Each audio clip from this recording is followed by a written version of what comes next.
Dracula by Bram Stoker. Read by Robert Powell.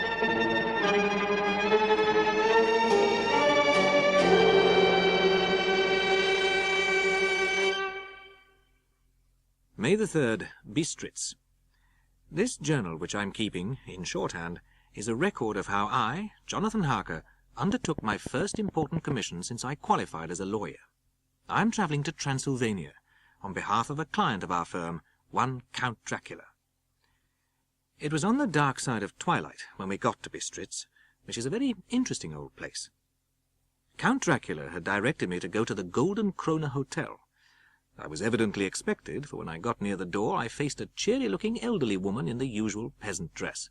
She bowed and said, "The Herr Englishman?" "Yes," I said, "Jonathan Harker." She smiled and gave me a letter. "My friend, welcome to the Carpathians. I am anxiously expecting you. At 3 tomorrow the coach will start for Bukovina. At the Borgo Pass my carriage will await you and will bring you to me.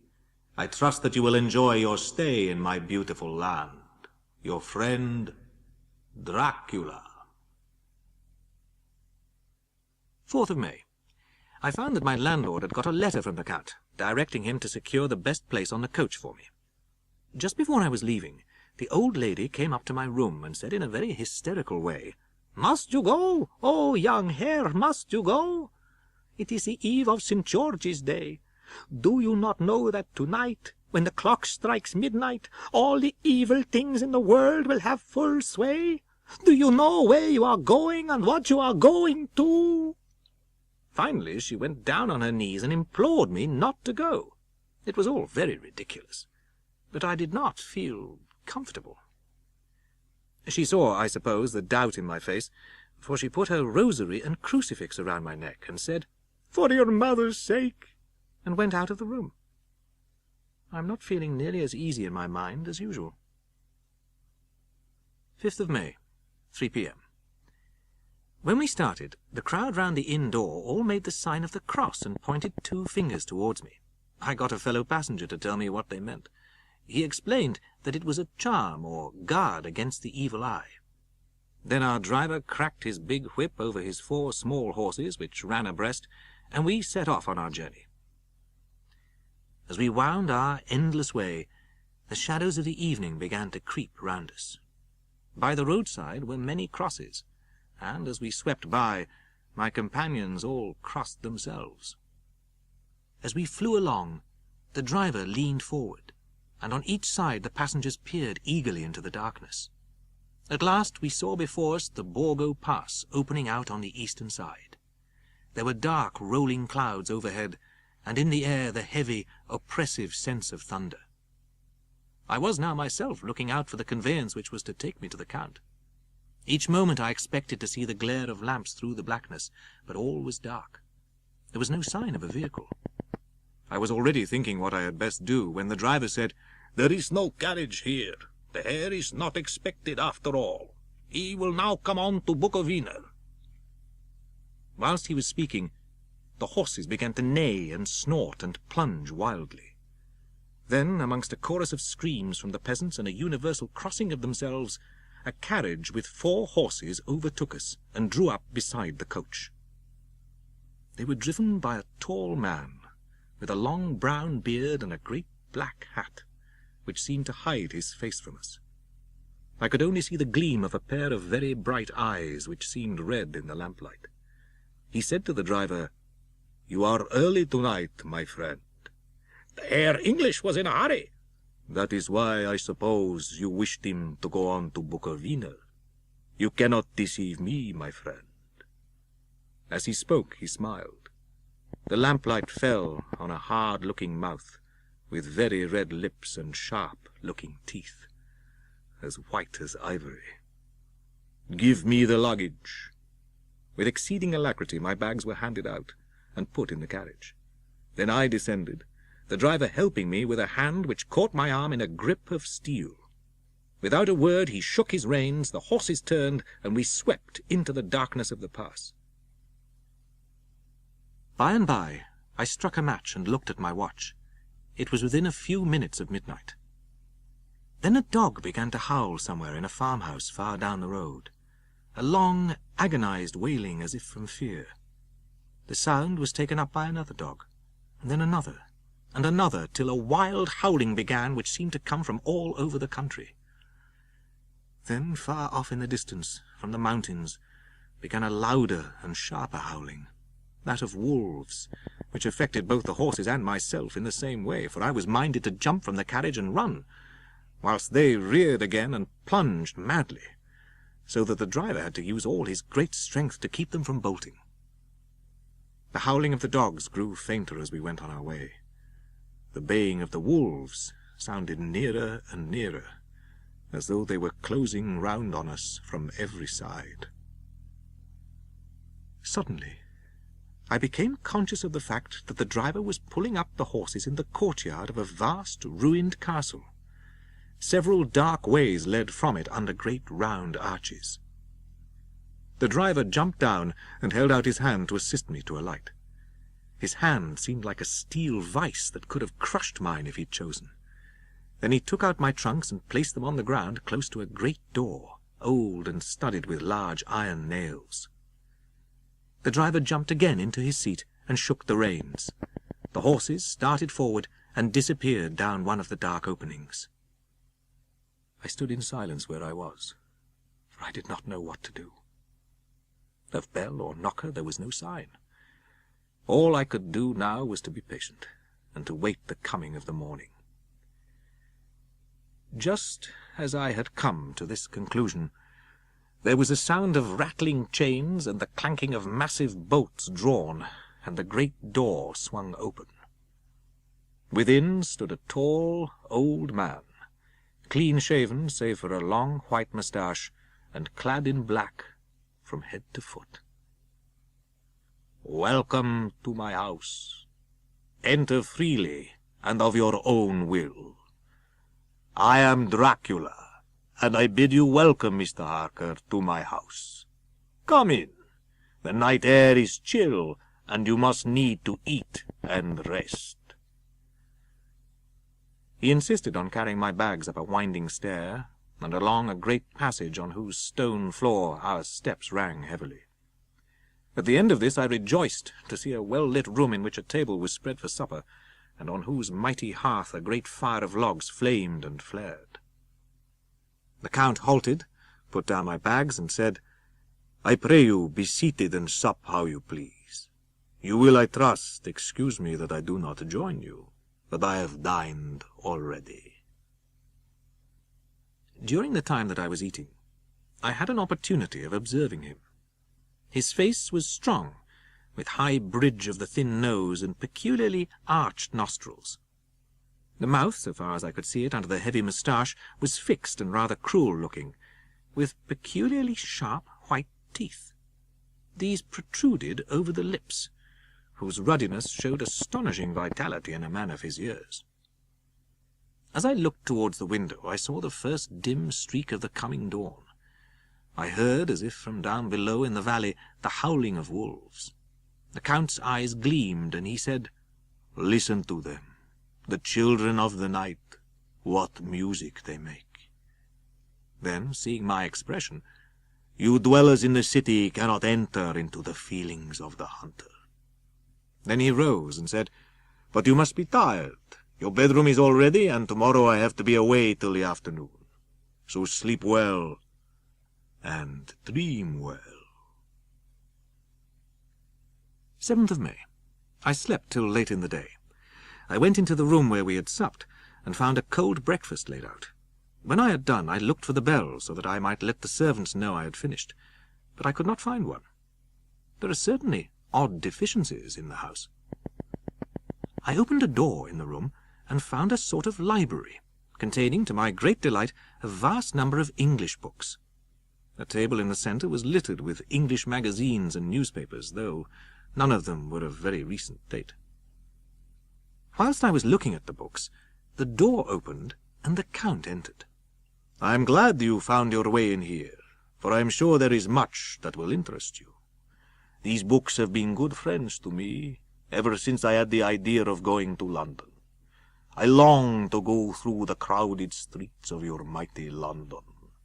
But alas, as yet I only know your tongue through books. You shall, I trust, rest here with me a while, so that by our talking I may learn the English intonation. You may go anywhere you wish in this castle, except where the doors are locked, where, of course, you will not wish to go. Come, tell me of London, and of the house which you have procured for me. With him I went into the plans and deeds and figures of all sorts. When I had got his signature to the necessary papers, and had written a letter to Mr. Hawkins, the head of my firm, I read to him the notes which I had made. The estate is called Carfax. The house is very large, and of all periods back to medieval times, for one part is of stone immensely thick, with only a few windows high up, and heavily barred with iron, and is close to an old chapel or church. There are but few houses close at hand, one being a very large house recently formed into a private lunatic asylum. It is not, however, visible from the grounds. When I had finished, he said, I rejoice that there is a chapel of old times. We Transylvanian nobles love not to think that our bones may be amongst the common dead. He left me, and I began to look at some of the books. One was an atlas, which I found opened naturally at England. I found certain places marked, and on examining these I noticed that one was near to London, where his new estate was situated. The other two were Exeter and Whitby, on the Yorkshire coast. 8th of May. I had hung my shaving-glass by the window, and was just beginning to shave. Suddenly I heard the Count's voice saying to me, "Good morning." I started, for it amazed me that I had not seen him, since the reflection of the glass covered the whole room behind me. In starting, I cut myself slightly. I turned to the glass again, and this time there could be no error. There was no reflection of him in the mirror. At that instant, I saw that the cut had bled a little, and the blood was trickling over my chin. When the Count saw my face, his eyes blazed with a sort of demoniac fury, and he suddenly made a grab at my throat. I drew away, and his hand touched the crucifix. It made an instant change in him. "Take care," he said. "Take care how you cut yourself. It is more dangerous than you think." After breakfast, I did a little exploring of the castle. I went out on the stairs and found a room looking towards the south. The view was magnificent. The castle is on the very edge of a terrible precipice. A stone would fall 1,000 feet without touching anything. When I had seen the view, I explored further. Doors, doors, doors everywhere, and all locked and bolted. The castle is a veritable prison, and I am a prisoner.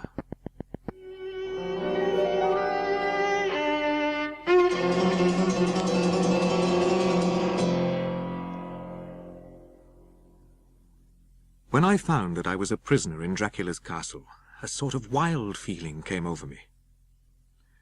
Of one thing only am I certain. It is no use making my ideas known to the Count. He knows well that I am imprisoned. He has done it himself. 12th of May. Last evening the Count began asking me questions on legal matters and on the doing of certain kinds of business. "Write now, my young friend, to your employer, Mr. Peter Hawkins, and to any other," he said, "and say, if it will please you, that you shall stay with me until a month from now."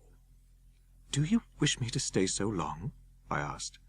"I desire it much. I will take no refusal." What could I do but bow acceptance?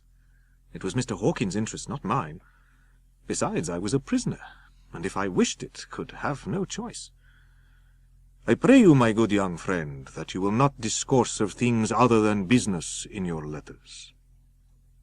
I determined to write only formal notes now, but to write fully to Mr. Hawkins in secret, and also to Mina, for to her I could write in shorthand, which would puzzle the Count if he did see it.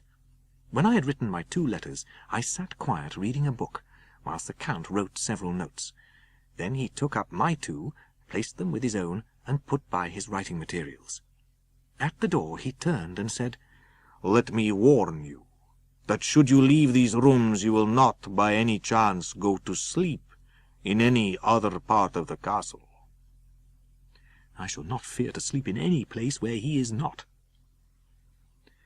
When he left me, I went to my room. I looked out over the beautiful expanse. As I leaned from the window, my eye was caught by something moving a story below me, where I imagined that the windows of the Count's own room would look out. What I saw was the Count's head coming out from the window. I saw the whole man slowly emerge, and begin to crawl down the castle wall over the dreadful abyss, face down, with his cloak spreading out around him like great wings. I am in fear, in awful fear, and there is no escape for me. 15th May. Once more have I seen the Count go out in his lizard fashion, and thought to use the opportunity to explore. I went back to the room, and taking a lamp, tried all the doors. They were all locked, as I had expected. At last, however, I found one door at the top of a stairway which gave a little under pressure. This was evidently the portion of the castle occupied in bygone days, for the furniture had more air of comfort than any I had seen. The yellow moonlight softened the wealth of dust which lay over all. Here I am, sitting at a little oak table, writing in my diary in shorthand all that has happened since I closed it last. Later, the morning of 16th May. God preserve my sanity. I suppose I must have fallen asleep. I hope so. But all that followed was startlingly real. I was not alone. In the moonlight opposite me were 3 young women. Though the light was behind them, they threw no shadow on the floor. 2 were dark and had great piercing eyes that seemed to be almost red. The other was fair as can be, with golden hair and eyes like pale sapphires. All 3 had brilliant white teeth. One said, "He is young and strong. There are kisses for us all." The fair girl went on her knees and bent over me. I could feel the soft, shivering touch of the lips on the supersensitive skin of my throat, and the hard dents of 2 sharp teeth just touching and pausing there. But at that instant I was conscious of the presence of the Count. I saw his strong hand grasp the slender neck of the fair woman, and with giant's power draw it back. "How dare you touch him, any of you? Back, I tell you all. This man belongs to me." "Are we to have nothing tonight?" said one of them with a low laugh, as she pointed to the bag which he had thrown upon the floor, and which moved as though there were some living thing within it. There was a gasp and a low wail as of a half-smothered child. The women closed round, but as I looked they disappeared, and with them the dreadful bag, and I sank down unconscious. I awoke in my own bed. If it was the Count that carried me here and undressed me, he must have been hurried in his task, for my pockets are intact. I am sure this diary would have been a mystery to him which he would not have brooked. He would have taken or destroyed it. 19th May. Last night the Count asked me to write 3 letters, one saying that my work here was nearly done, and that I should start for home within a few days, another that I was starting on the next morning from the time of the letter, and the third that I had left the castle. The first should be June 12th, the second June 19th, and the third June 29th. I now know the span of my life. God help me. 28th of May. There is a chance of escape, or at any rate of being able to send word home. A band of gypsies has come to the castle. I have written 2 letters. Mina's is in shorthand. I simply asked Mr. Hawkins to communicate with her. To her I have explained my situation, but without the horrors. I threw the letters through the bars of my window with a gold piece, and made what signs I could to have them posted. The man who took them pressed them to his heart and bowed. The Count has come. He sat down beside me, and said in his smoothest voice, as he opened 2 letters, "The gypsy has given me these. One is from you to my friend Peter Hawkins. The other is a vile thing, an outrage upon friendship and hospitality." And he calmly held letter and envelope in the flame of the lamp till they were consumed. "The letter to Hawkins, that I shall of course send on. Your letters are sacred to me." 31st of May. This morning when I woke, I thought I would provide myself with some paper and envelopes from my bag and keep them in my pocket, so that I might write in case I should get an opportunity. But every scrap of paper was gone, and with it all that might be useful to me were I once outside the castle. 24th of June, before morning. Last night the Count left me early, and locked himself into his own room. As soon as I dared, I ran up the winding stair. I had been there less than half an hour, when I saw something coming out of the Count's window. I drew back, and saw the whole man emerge. He had slung over his shoulder the terrible bag which I had seen the women take away. When a couple of hours had passed, I heard something stirring in the Count's room, something like a sharp wail quickly suppressed, and then there was silence. As I sat, I heard a sound in the courtyard, the agonized cry of a woman. "Monsieur, give me my child!" Somewhere high overhead, probably on the tower, I heard the voice of the Count. His call seemed to be answered from far and wide by the howling of wolves. There was no cry from the woman, and the howling of the wolves was but short. Before long they streamed away singly, licking their lips. 25th of June, morning. It has only been at night that I have been molested or threatened. I have not yet seen the Count in the daylight. Can it be that he sleeps when others wake, that he may wake whilst they sleep? If I could only get into his room. There is a way, if one dares to take it. I have seen him crawl from his window. Why should not I imitate him and go in by his window? Same day, later. I have made the effort, and, God helping me, have come safely back. The room was empty. At one corner was a heavy door. It was open and led through a stone passage to a circular stairway which went steeply down. At the bottom, I found myself in an old ruined chapel. The ground had recently been dug over, and the earth placed in great wooden boxes. I went down even into the vaults, where, in one of the great boxes, on a pile of the newly dug earth, lay the Count. He was either dead or asleep, for the eyes were open and stony, the cheeks had the warmth of life, and the lips were as red as ever. But there was no sign of movement, no pulse, no breath, no beating of the heart. I thought he might have the keys on him, but when I went to search, I saw the dead eyes, and in them such a look of hate, that I fled from the place, and leaving the Count's room by the window, crawled again up the castle wall. 29th of June. I was awakened by the Count, who looked at me grimly. "Tomorrow, my friend, we must part. Your letter home has been dispatched. Tomorrow my carriage shall come for you, and shall bear you to the Borgo Pass." "Why may I not go tonight?" "Because, dear sir, my coachman and horses are away on a mission." "But I would walk with pleasure. I want to get away at once." "Hark!" Close at hand came the howling of many wolves. It was almost as if the sound sprang up at the raising of his hand. The door began to open. The howling of the wolves without grew louder and angrier. I cried out, "Shut the door, I shall wait till morning." and covered my face with my hands to hide the tears of bitter disappointment. 30th of June morning. I slept till just before the dawn. Then came the welcome cock-crow, and I felt that I was safe. I ran down the hall, but the door would not move. It had been locked.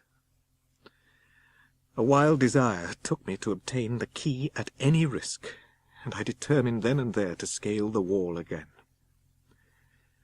The great box was in the same place. There lay the Count. But the white hair and moustache were changed to dark iron grey. The cheeks were fuller, and the white skin seemed ruby red underneath.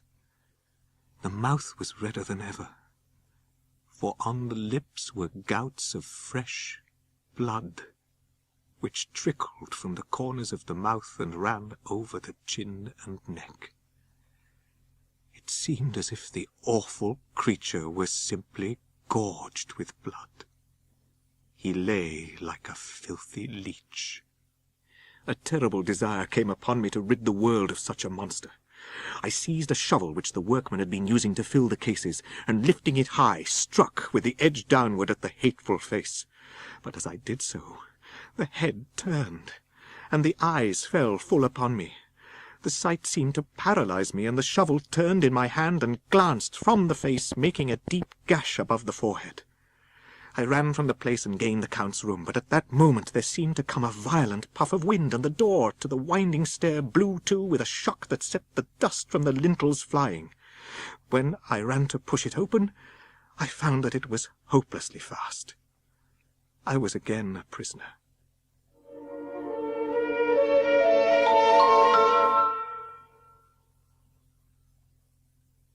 Letter from Miss Mina Murray to Miss Lucy Westenra, 9th of May.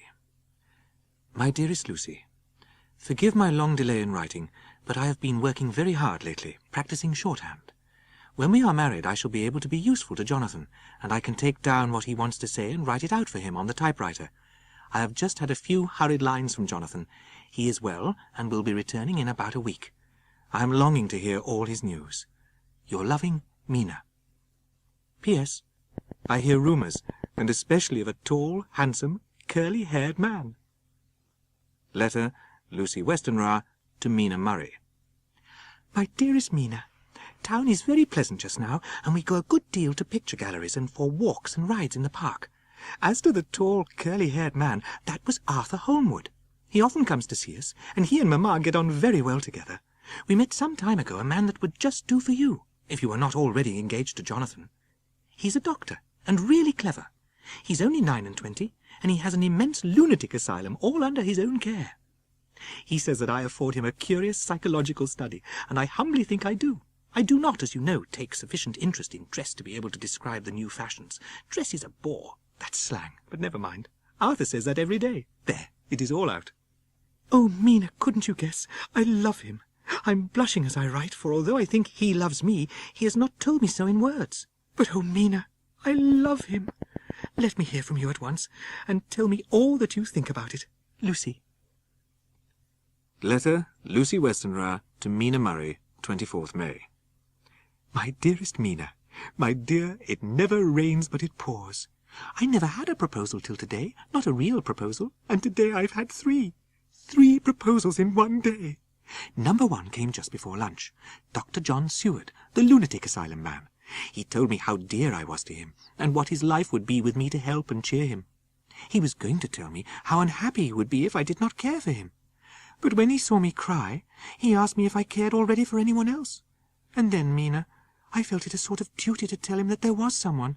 He said he hoped I would be happy, and that if I ever wanted a friend, I must count him one of my best. Number 2 came after lunch. He's such a nice fellow. Mr. Quincy P. Morris from Texas. And he looks so young and fresh that it seems almost impossible that he has been to so many places and has had such adventures. Well, Mr. Morris sat down beside me, took my hand in his, and said ever so sweetly, Lucy, you are an honest-hearted girl, I know. Tell me, like one good fellow to another, is there anyone else that you care for? And if there is, I'll never trouble you a hair's breadth again. but will be, if you will let me, a very faithful friend. I told him out straight. Yes, there is someone I love, though he has not told me yet that he even loves me. He put out both his hands and took mine, and said in a very hearty way, That's my brave girl. It's better worth being late for a chance of winning you than being in time for any other girl in the world. He wrung my hand, and taking up his hat, went straight out of the room without looking back, without a tear or a quiver or a pause. Ever your loving Lucy. P.S. I needn't tell you of number 3, need I? Besides, it was all so confused. It seemed only a moment from Arthur coming into the room till both his arms were round me, and he was kissing me. I am very, very happy, and I don't know what I have done to deserve it. Dr. Seward's diary, 25th of April. Since my rebuff of yesterday, I have a sort of empty feeling. As I knew that the only cure for this sort of thing was work, I went down amongst the patients. I picked out one who has afforded me a study of much interest. R.M. Renfield, age 59, sanguine temperament, great physical strength, morbidly excitable, periods of gloom ending in some fixed idea which I cannot make out. A possibly dangerous man. Mina Murray's journal, 24th of July, Whitby. Lucy met me at the station, looking sweeter and lovelier than ever, and we drove up to the house at the Crescent, in which they have rooms. This is a lovely place. The little river, the Esk, runs through a deep valley which broadens out as it comes near the harbour. Right over the town is Whitby Abbey. It is the most noble ruin, of immense size, and full of beautiful and romantic bits. Between it and the town there is another church, the parish one, round which is a big graveyard, all full of tombstones. This is, to my mind, the nicest spot in Whitby, for it lies right over the town, and has a full view of the harbour. I shall come and sit here very often myself and work. Indeed, I am writing now, with my book on my knee, and listening to the talk of 3 old men who are sitting beside me. 1st of August. I came up here an hour ago with Lucy, looking sweetly pretty in her white lawn frock. She's got a beautiful colour since she's been here. We sat a while, and it was all so beautiful before us that we took hands as we sat, and she told me all over again about Arthur and their coming marriage. That made me just a little heartsick, for I haven't heard from Jonathan for a whole month. Dr. Seward's diary, 5th of June. The case of Renfield grows more interesting the more I get to understand the man.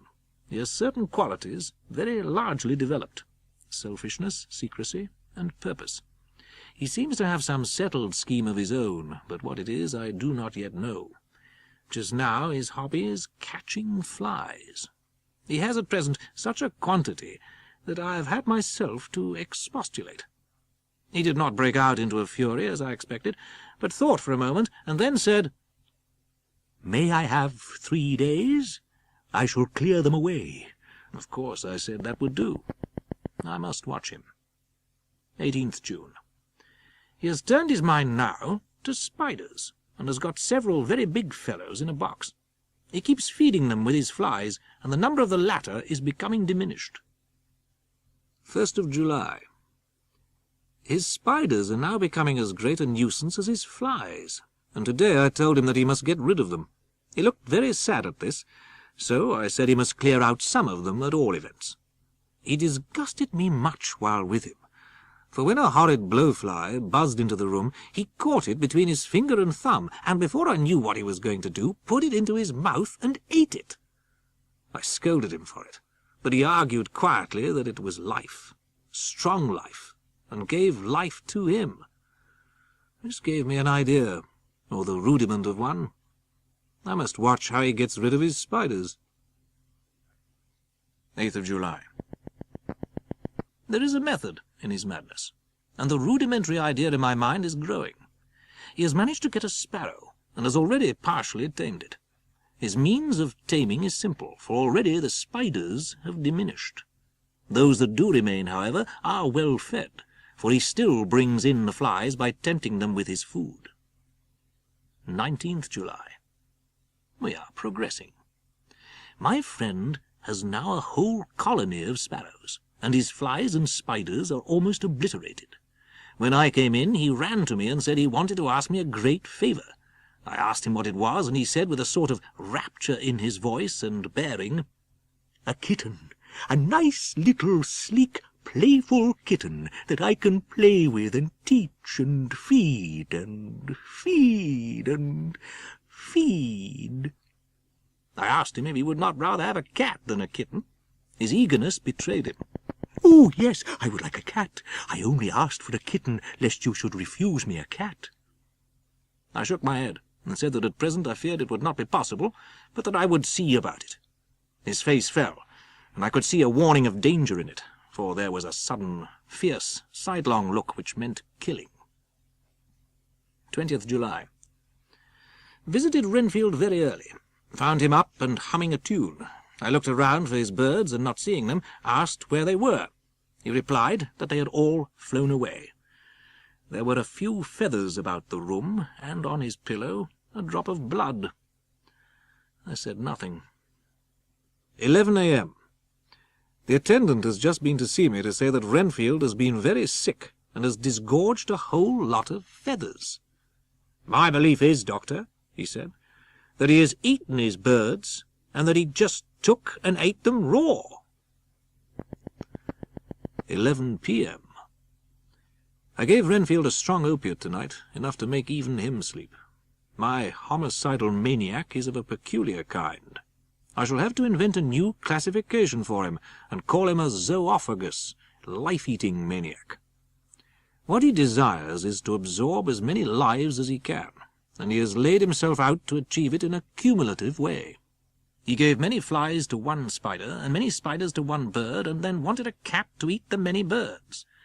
What would have been his later steps? It would almost be worth while to complete the experiment. Mina Murray's journal, 26th of July. I had not heard from Jonathan for some time, and was very concerned. But yesterday dear Mr. Hawkins, who is always so kind, sent me a letter from him. It is only a line dated from Castle Dracula, and says that he is just starting for home. That is not like Jonathan. I do not understand it, and it makes me uneasy. Then, too, Lucy, although she is so well, has lately taken to her old habit of walking in her sleep. Her mother has spoken to me about it, and we have decided that I am to lock the door of our room every night. Lucy is to be married in the autumn, and she is already planning out her dresses and how her house is to be arranged. I sympathize with her, for I do the same. Mr. Holmwood is coming up here very shortly, and I think dear Lucy is counting the moments till he comes. 27th July. No news from Jonathan. I am getting quite uneasy about him, though why I should I do not know. But I do wish that he would write, if it were only a single line.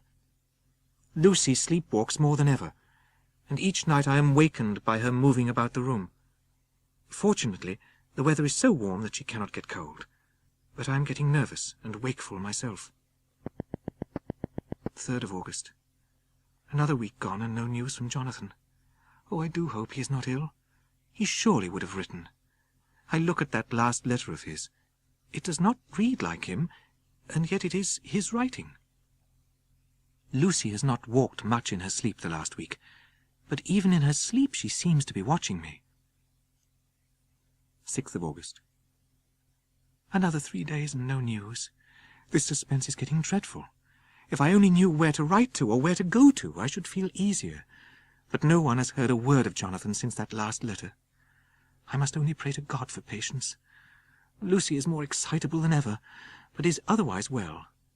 Last night was very threatening, and the fishermen say that we are in for a storm. The clouds are piled up like giant rocks. Dark figures are on the beach here and there, sometimes half shrouded in the mist. The fishing boats are racing for home, and rise and dip in the groundswell as they sweep into the harbour. The coast guard came along with his spyglass under his arm. He stopped to talk with me as he always does, but all the time looking at a strange ship. "I can't make her out," he said. "She's a Russian by the look of her. She seems to see the storm coming, but doesn't know her mind a bit. She can't decide whether to run up north in the open or put in here. Look, there again. She's steered mighty strangely, for she doesn't mind the hand on the wheel. Changes about with every puff of wind. We'll hear more of her before this time tomorrow.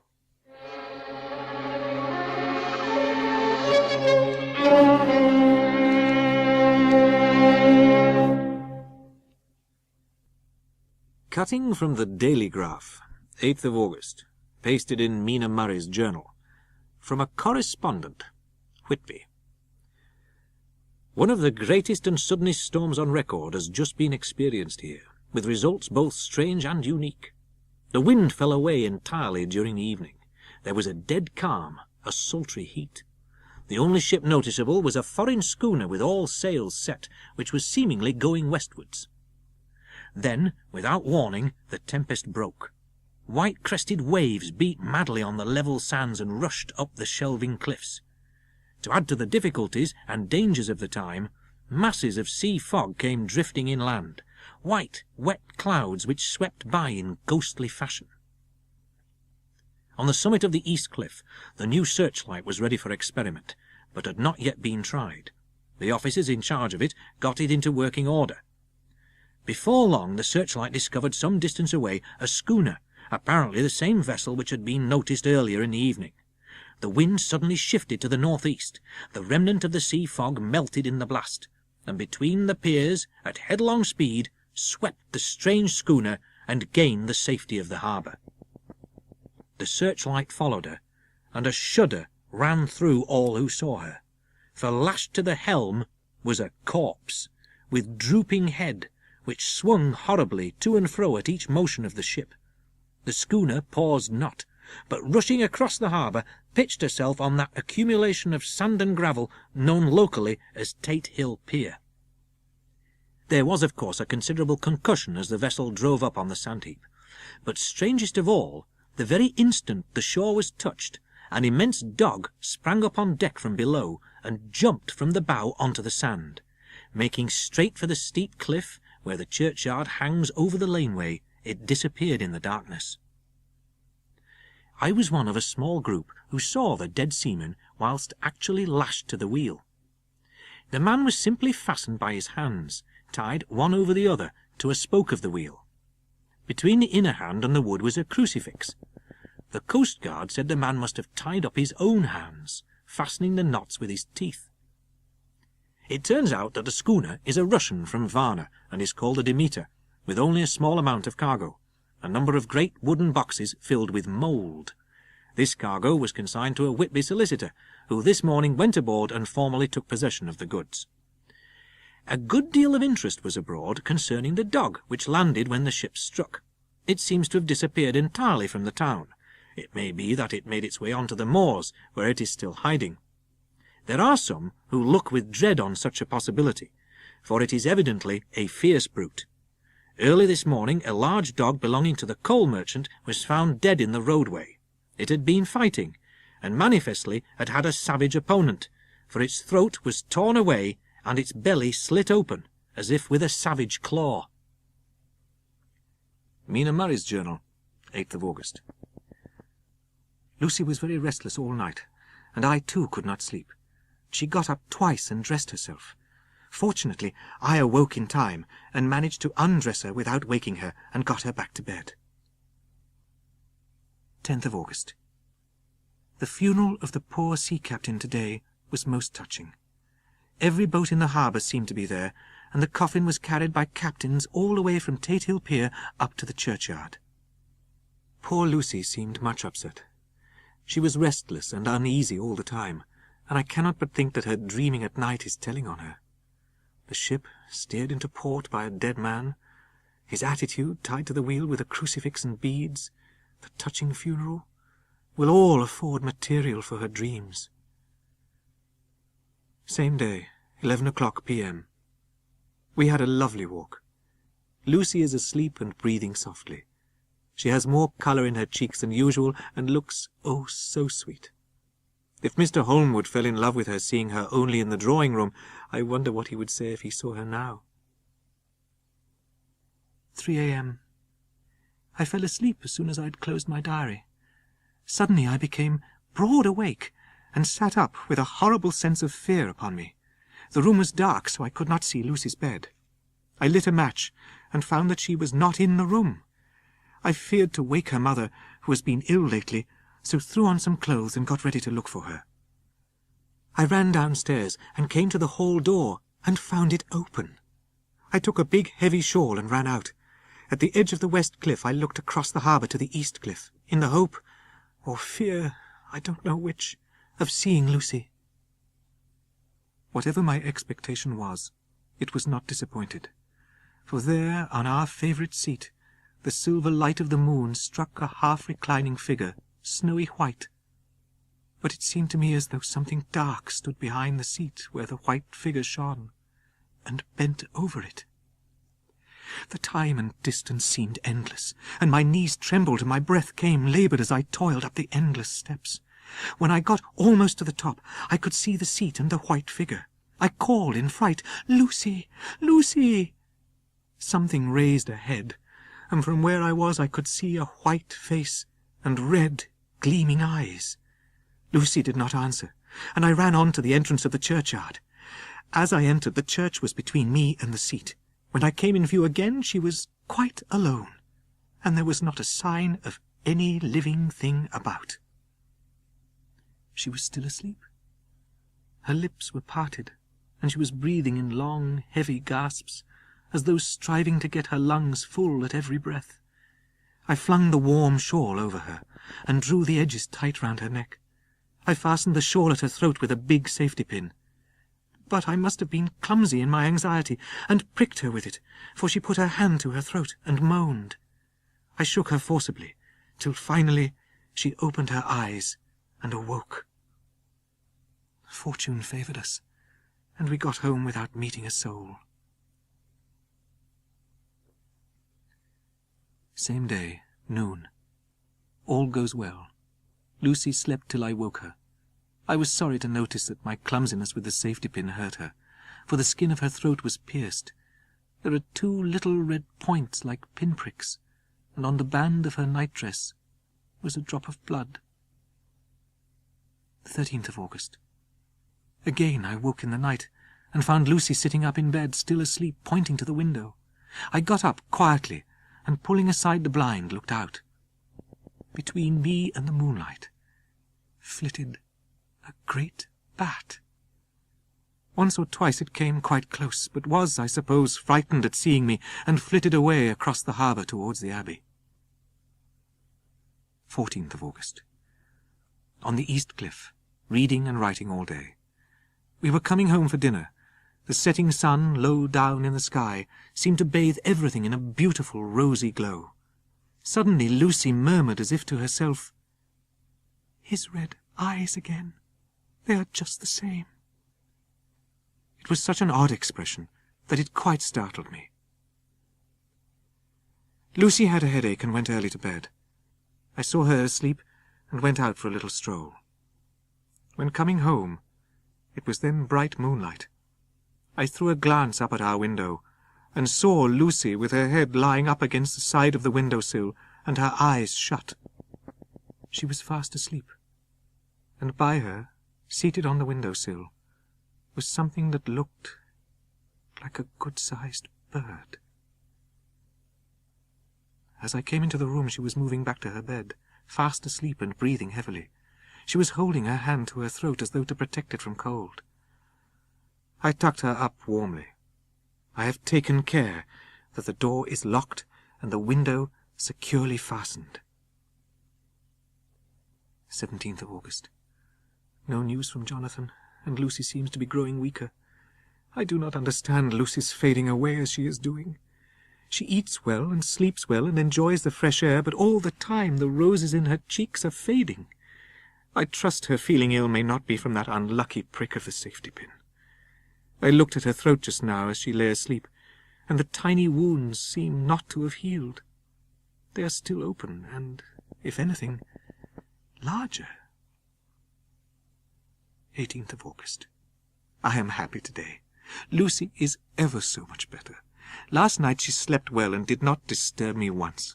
The roses seem coming back already to her cheeks, though she is still sadly pale and wan-looking. I asked her if she had dreamed at all.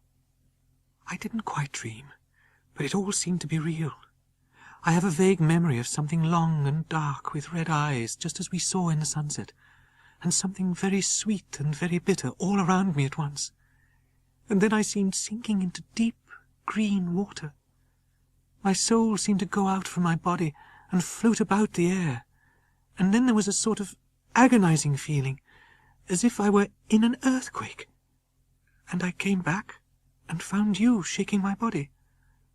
I saw you do it before I felt you. Then she began to laugh. I did not quite like it, and thought it better not to keep her mind on the subject.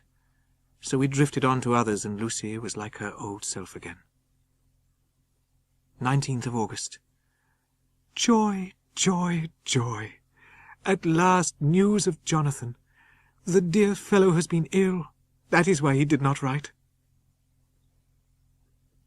Hospital of St. Joseph and St. Mary, Budapest. 12th of August. Dear Madam, I write by desire of Mr. Jonathan Harker, who is himself not strong enough to write, though progressing well. He has been under our care for nearly 6 weeks, suffering from a violent brain fever. He will require some few weeks' rest in our sanatorium in the hills, but will then return.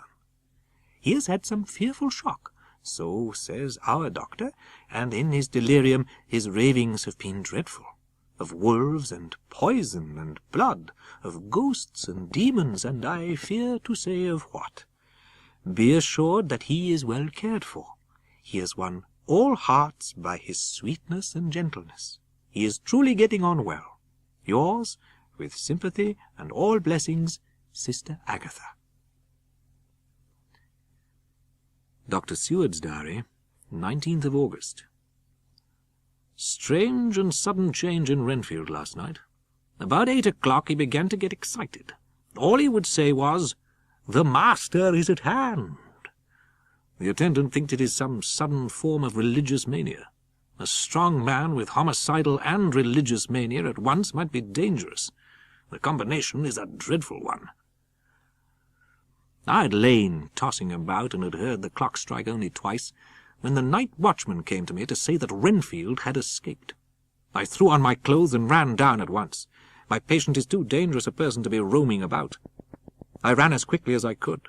As I got through the belt of trees, I saw a white figure scale the high wall which separates our grounds from those of the deserted house. On the far side of the house I found him pressed close against the old iron-bound oak door of the chapel. He was talking, apparently to someone. I heard him say, "I am here to do your bidding, master. I am your slave, and you will reward me, for I shall be faithful. Now that you are near, I await your commands." When we closed in on him, he fought like a tiger. He is immensely strong, and he was more like a wild beast than a man. He's chained to the wall in the padded room. His cries are at times awful. He means murder in every turn and movement.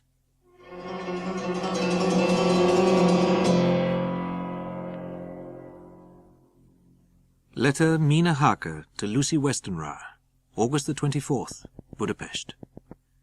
My dearest Lucy, I found my dear one, oh so thin and pale and weak-looking. Jonathan is only a wreck of himself, and he does not remember anything that has happened to him for a long time past. He has had some terrible shock.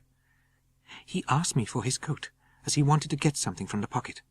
Sister Agatha brought all his things. Amongst them was his notebook. He said to me very solemnly, "The secret is here. Here is the book. Take it and keep it. Read it if you will, but never let me know."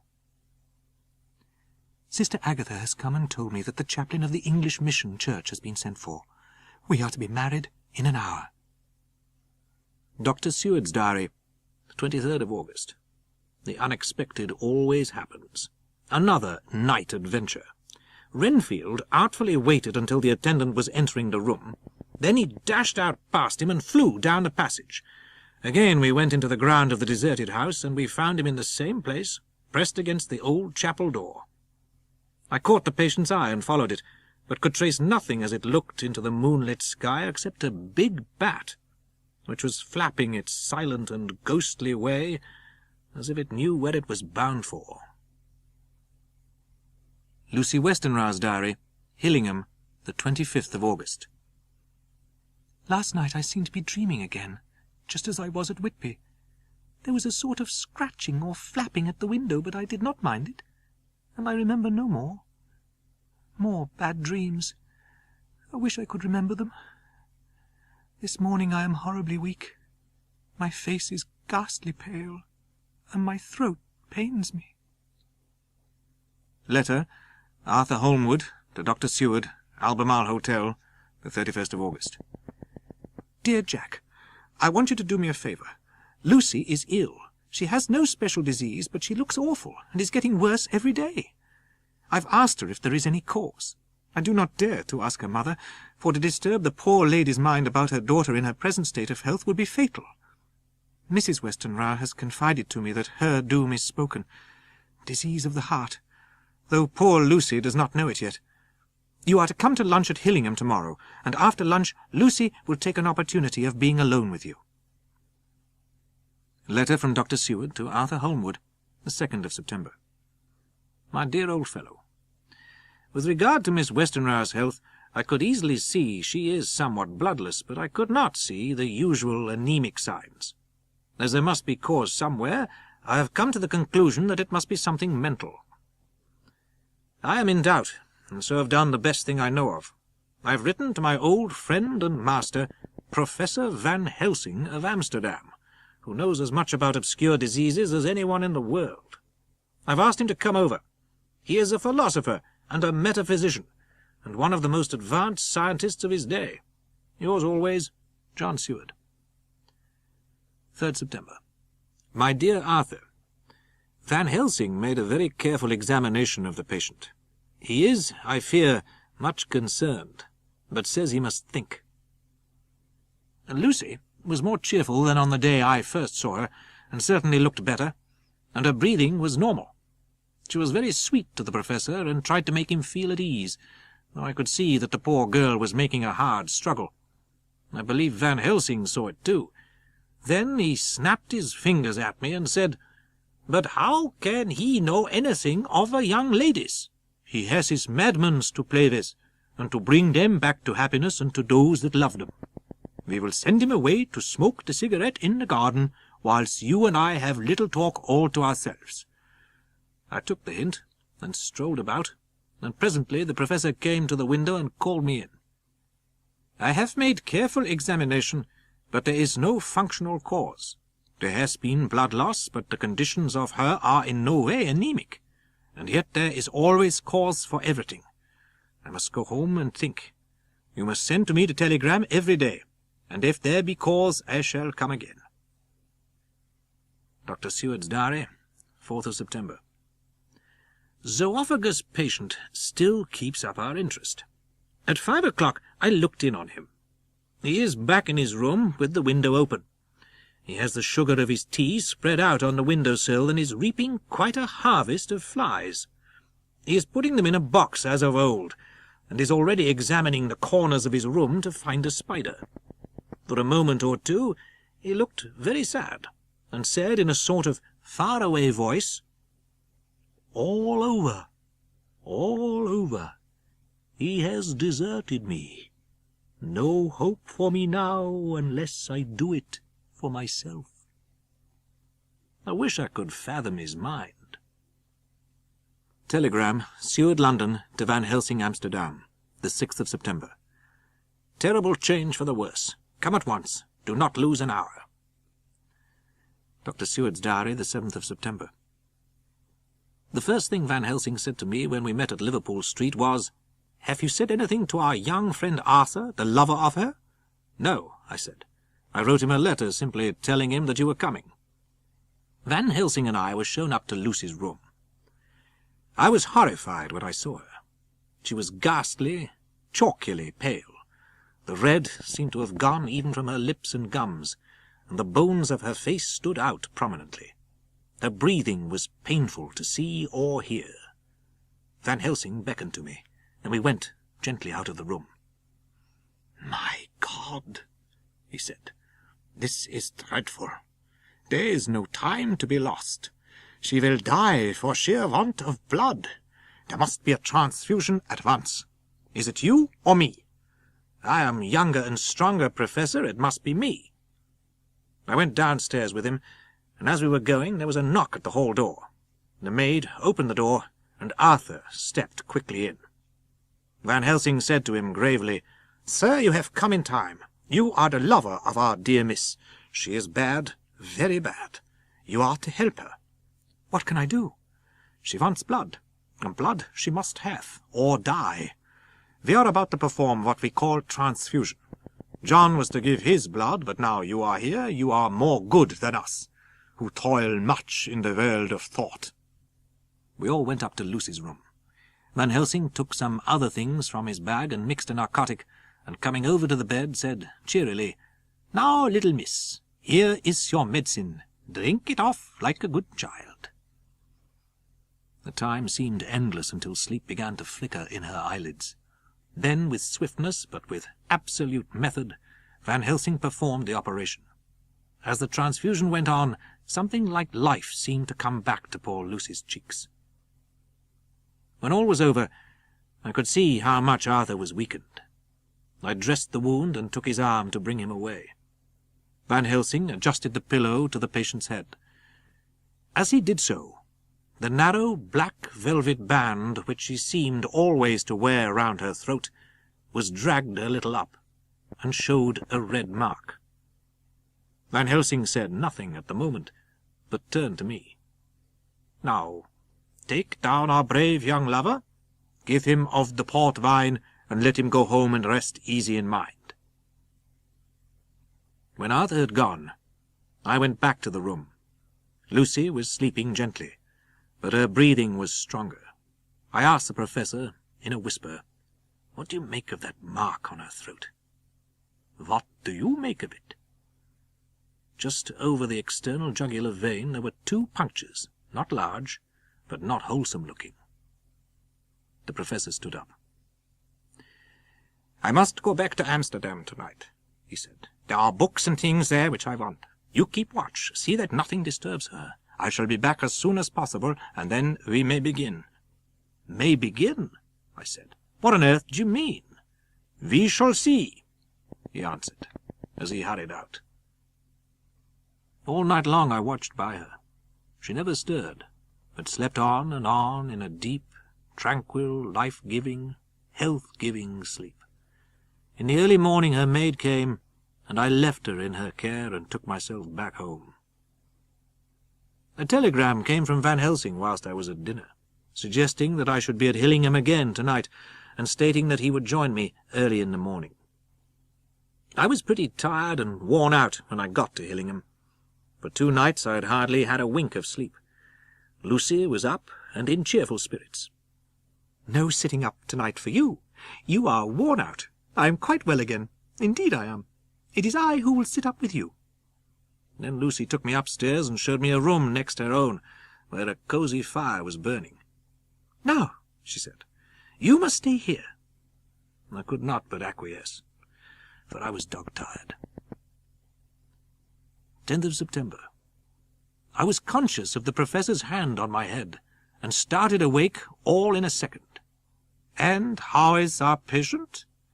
"Well, when I left her, or rather when she left me," I answered. "Come, let us see," he said, and together we went into the room. As I raised the blind, I heard the Professor's exclamation of horror. "Gott in Himmel!" There on the bed, seemingly in a swoon, lay poor Lucy, more horribly white and wan-looking than ever. Even the lips were white, and the gums seemed to have shrunken back from the teeth. Van Helsing felt her heart, and after a few moments of agonizing suspense said, "It is not too late. It beats, though but feebly. All our work is undone. We must begin again." As he spoke he was dipping into his bag and producing the instruments for transfusion. I rolled up my shirt-sleeve. Without a moment's delay we began. After a time the Professor said, "That will do. "Already?" I remonstrated. "You took a great deal more from Arthur." "He is her lover, her fiancé. You have work, much work, to do for her and for others, and the present will suffice." When we stopped the operation, he attended to Lucy. By and by he bound up my wound and sent me downstairs to get a glass of wine for myself. Lucy slept well into the day, and when she woke she was fairly well and strong, though not nearly so much as the day before. 11th September. This afternoon I went over to Hillingham. Shortly after I had arrived, a big parcel from abroad came for the Professor. He opened it and showed a great bundle of white flowers. "These are for you, Miss Lucy," he said. "For me? Oh, Dr. Van Helsing." "Yes, my dear, "These are medicines." Professor, I believe you are only putting up a joke on me. Why, these flowers are only common garlic." No trifling with me. I never jest. I only do for your good. See, I place them myself in your room. I make myself the wreath that you are to wear." We went into the room, taking the flowers with us. First he fastened up the windows and latched them securely. Next, taking a handful of the flowers, he rubbed them all over the sashes as though to ensure that every whiff of air that might get in would be laden with the garlic smell. When she was in bed, he came and himself fixed the wreath of garlic round her neck. The last words he said to her were, "Take care you do not disturb it, and even if the room feel close, do not tonight open the window or the door."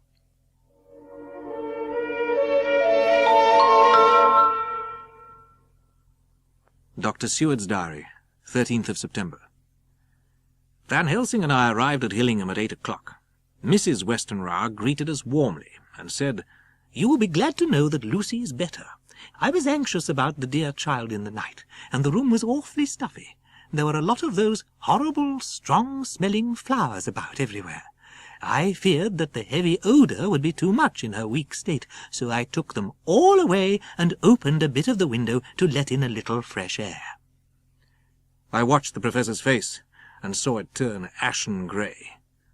"God, God, God," he said. "What have we done? What has this poor thing done that we are so sore beset?" He went to the hall door for his bag, and together we went up to Lucy's room.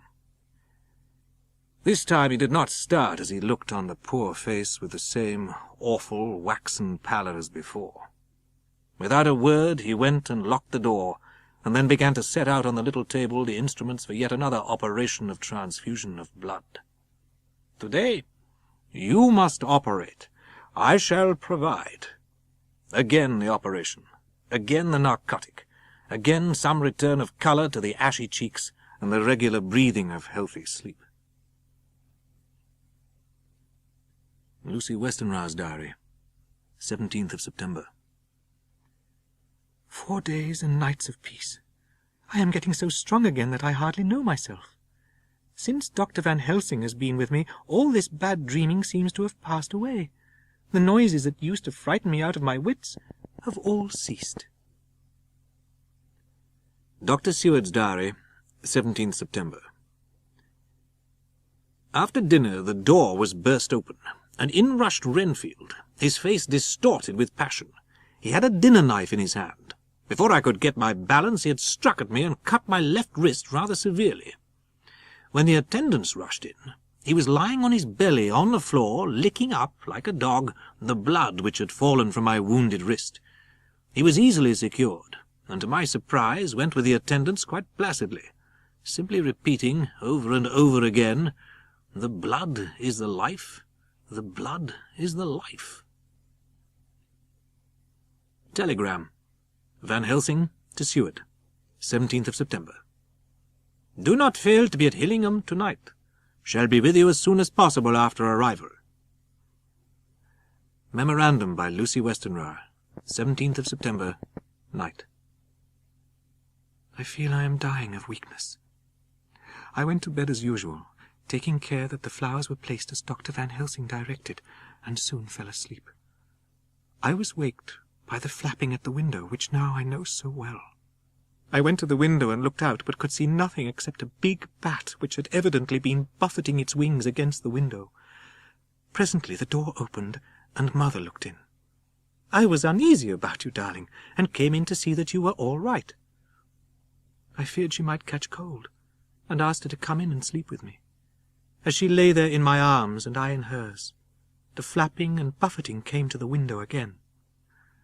And shortly after there was a crash at the window, and a lot of broken glass was hurled on the floor.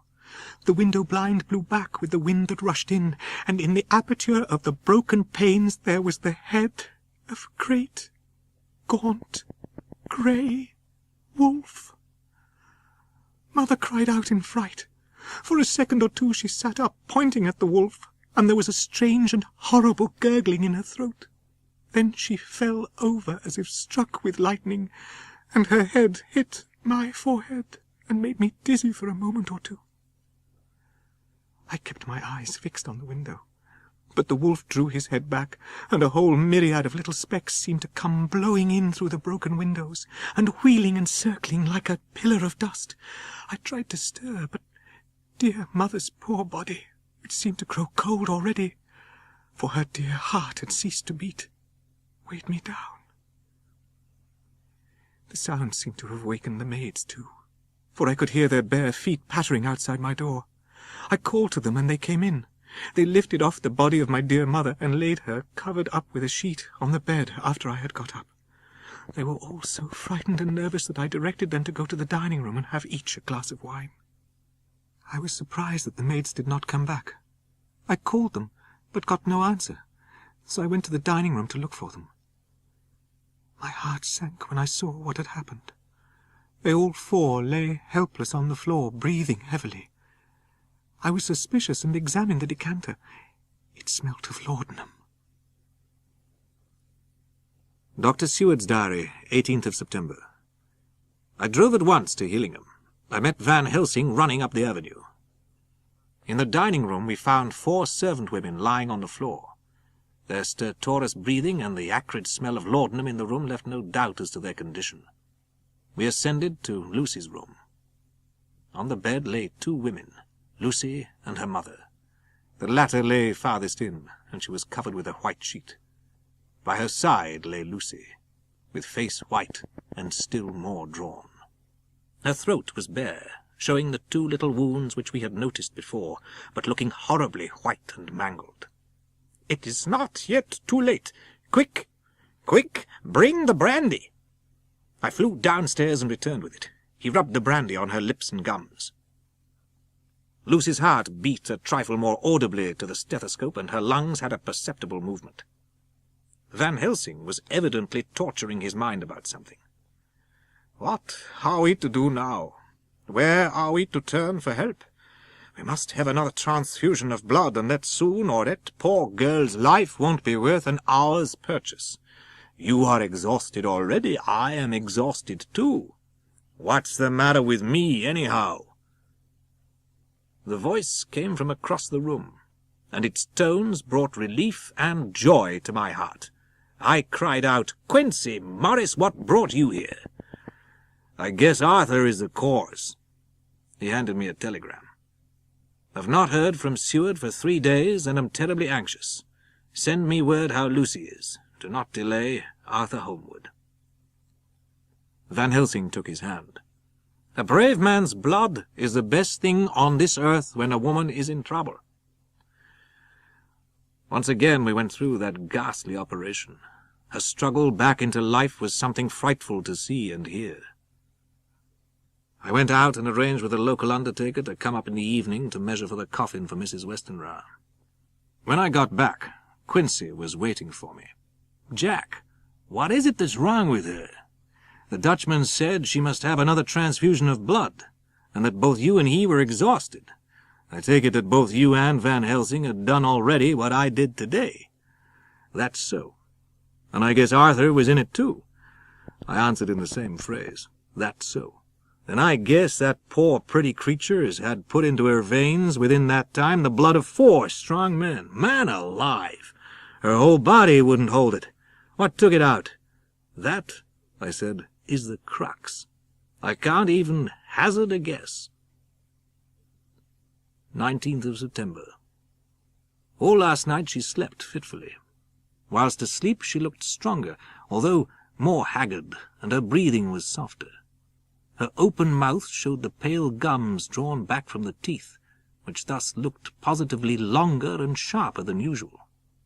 In the afternoon she asked for Arthur, and we telegraphed for him. When he arrived, Arthur was simply choked with emotion, and none of us could speak.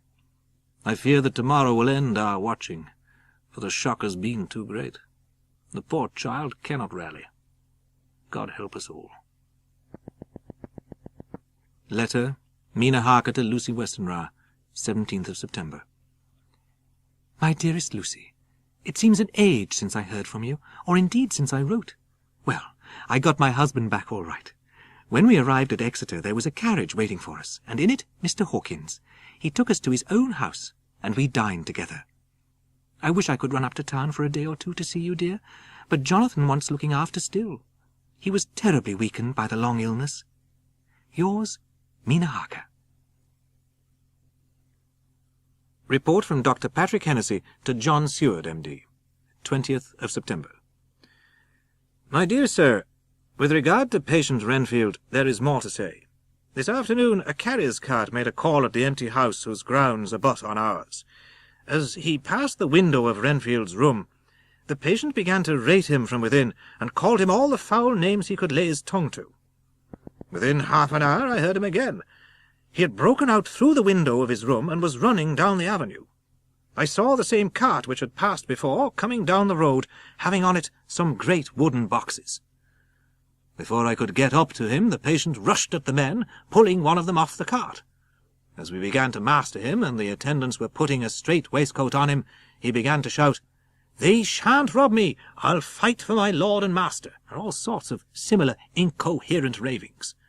It was with very considerable difficulty that they got him back to the house and put him in the padded room.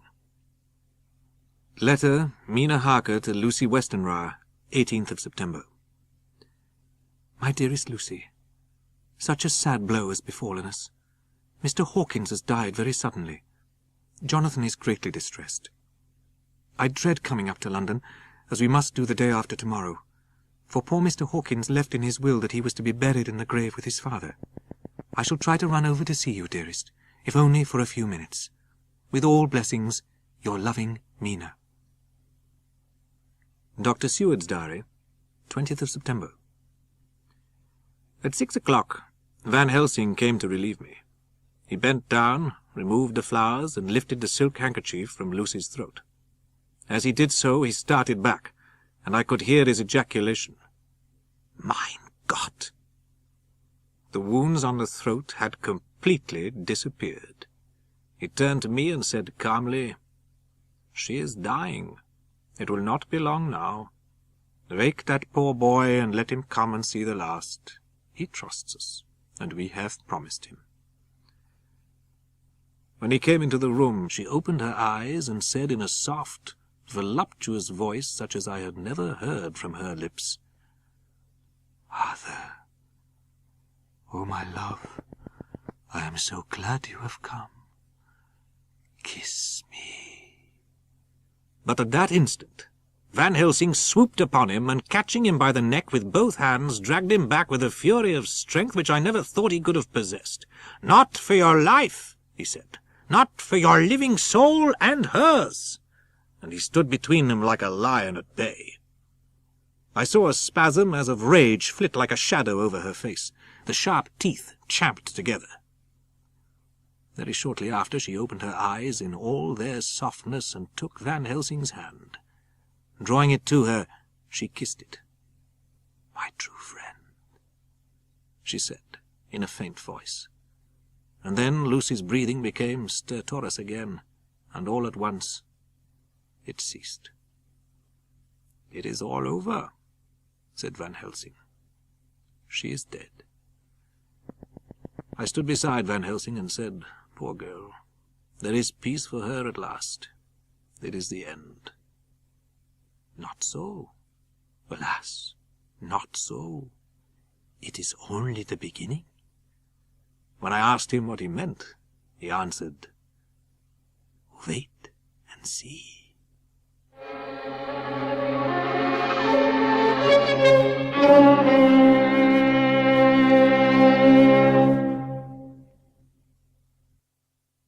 Dr. Seward's Diary, the 20th of September.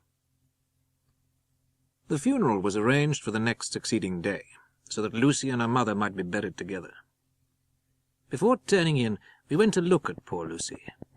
The undertaker had certainly done his work well. All Lucy's loveliness had come back to her in death.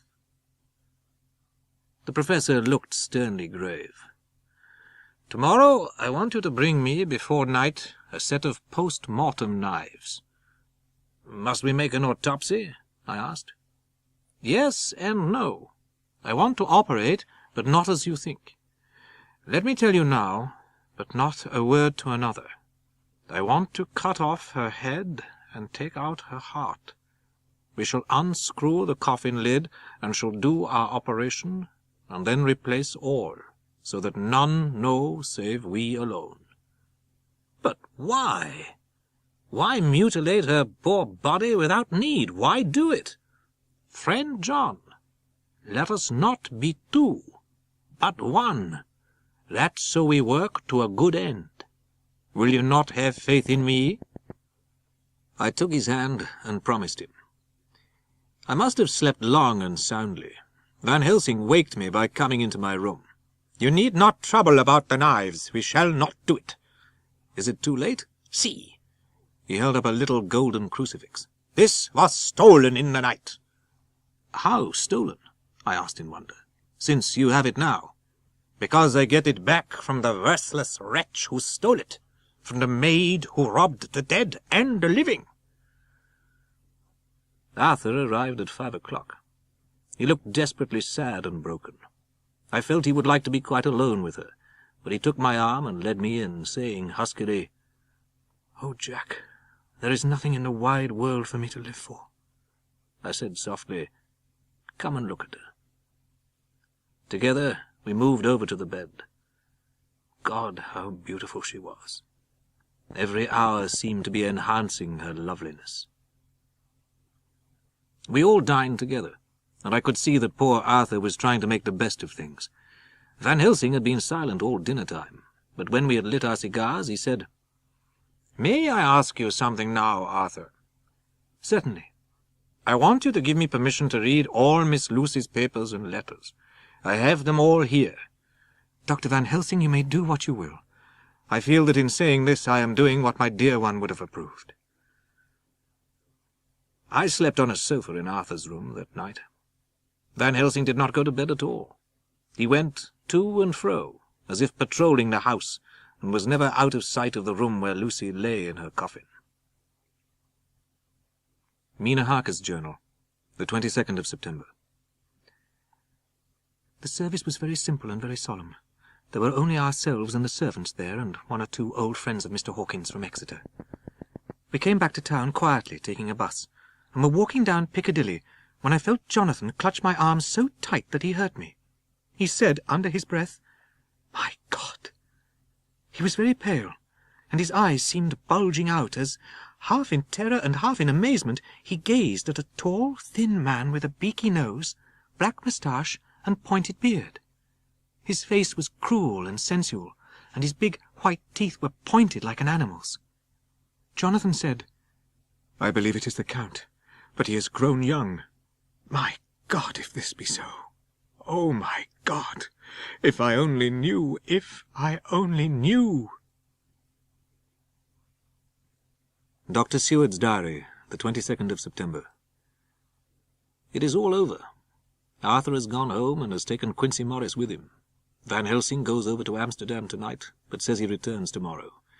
I fear that the strain of the past week has broken down even his iron strength.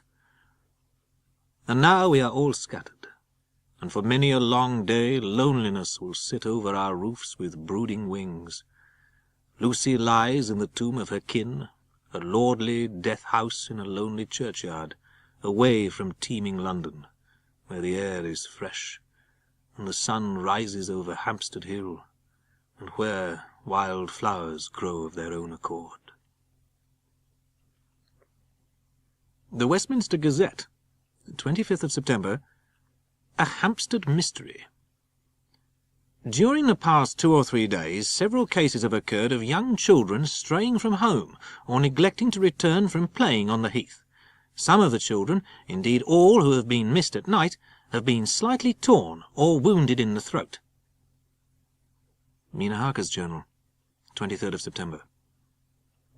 Jonathan will be away all day till late, so I shall take his foreign journal and read it. 24th September. Poor dear! How he must have suffered, whether it be true or only imagination.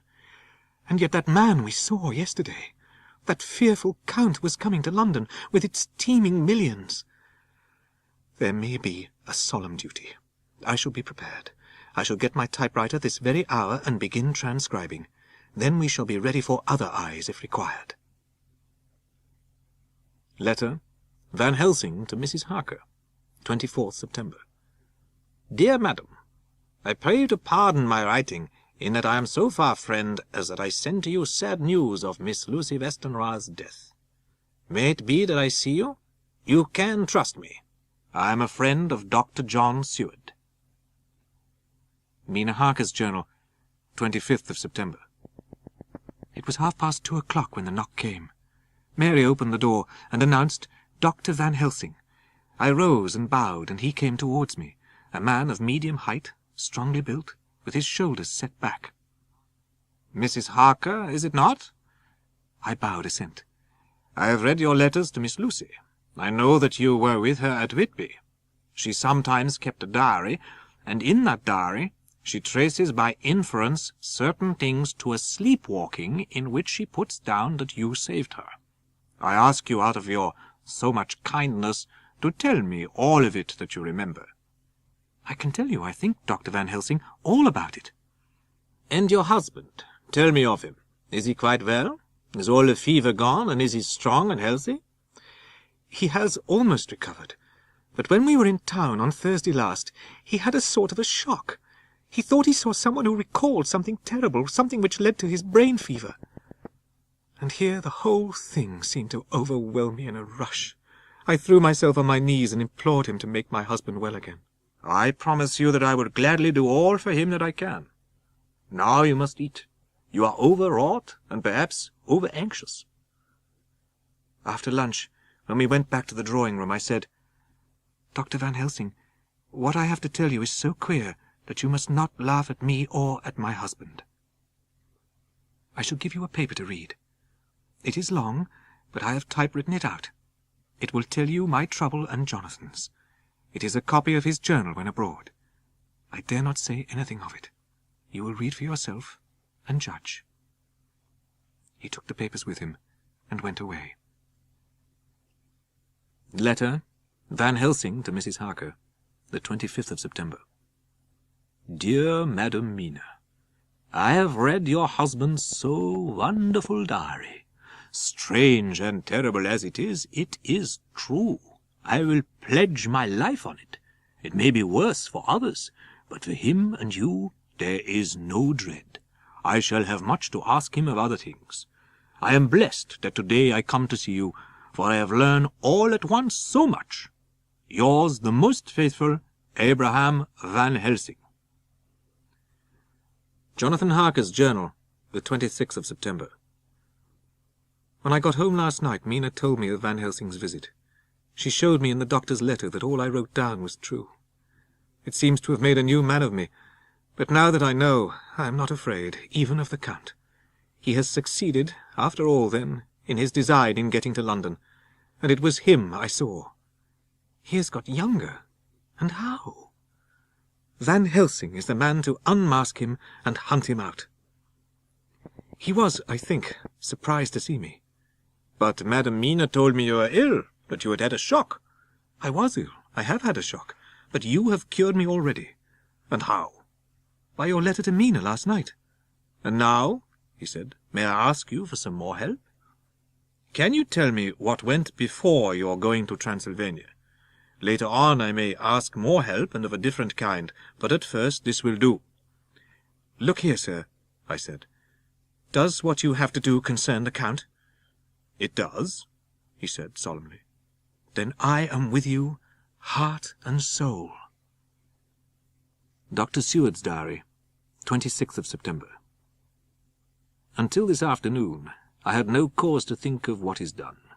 Everything is, however, now reopened, and what is to be the end God only knows. Van Helsing thinks he knows too. Today he almost bounded into my room and thrust last night's Westminster Gazette into my hand. "What do you think of that?" He pointed out a paragraph about children being decoyed away at Hampstead. It did not convey much to me until I reached a passage where it described small, punctured wounds on their throats. An idea struck me. It is like poor Lucy's. And what do you make of it? Whatever it was that injured her has injured them. Do you mean to tell me, friend John, that you have no suspicion as to what poor Lucy died of? Of nervous prostration following on great loss or waste of blood. And how the blood lost or waste? I shook my head. You are a clever man, friend John. You reason well, and your wit is bold. But you are too prejudiced. You do not let your eyes see nor your ears hear. That which is outside your daily life is not of account to you. I suppose now you do not believe in materialization. No? Nor in the reading of thought. No? Nor in hypnotism. Can you tell me why in the Pampas and elsewhere there are bats that come at night and open the veins of cattle and horses and suck dry their blood? How in some islands of the western seas there are bats which hang on the trees all day, and when the sailors sleep on the deck, flit down on them, and then in the morning are found dead men, white as even Miss Lucy was? Good God, Professor, I said, starting up. Do you mean to tell me that Lucy was bitten by such a bat? And that such a thing is here in London in the 19th century? I had a dim idea that he was teaching me some lesson, as long ago he used to do in his study at Amsterdam. Professor, let me be your pet student again. Tell me the thesis, so that I may apply your knowledge as you go on. Ah, you are my favorite pupil still. It is worth to teach you. You think that those so small holes in the children's throats were made by the same that made the holes in Miss Lucy? You are wrong. Would it were so? But alas, no. It is worse. Far, far worse. In God's name, Professor Van Helsing, what do you mean?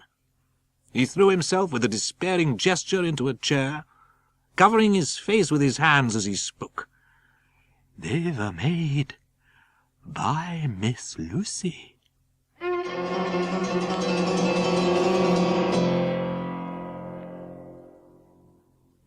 Dr. Seward's Diary, 26th of September. The holes in the children's throats were made by Miss Lucy.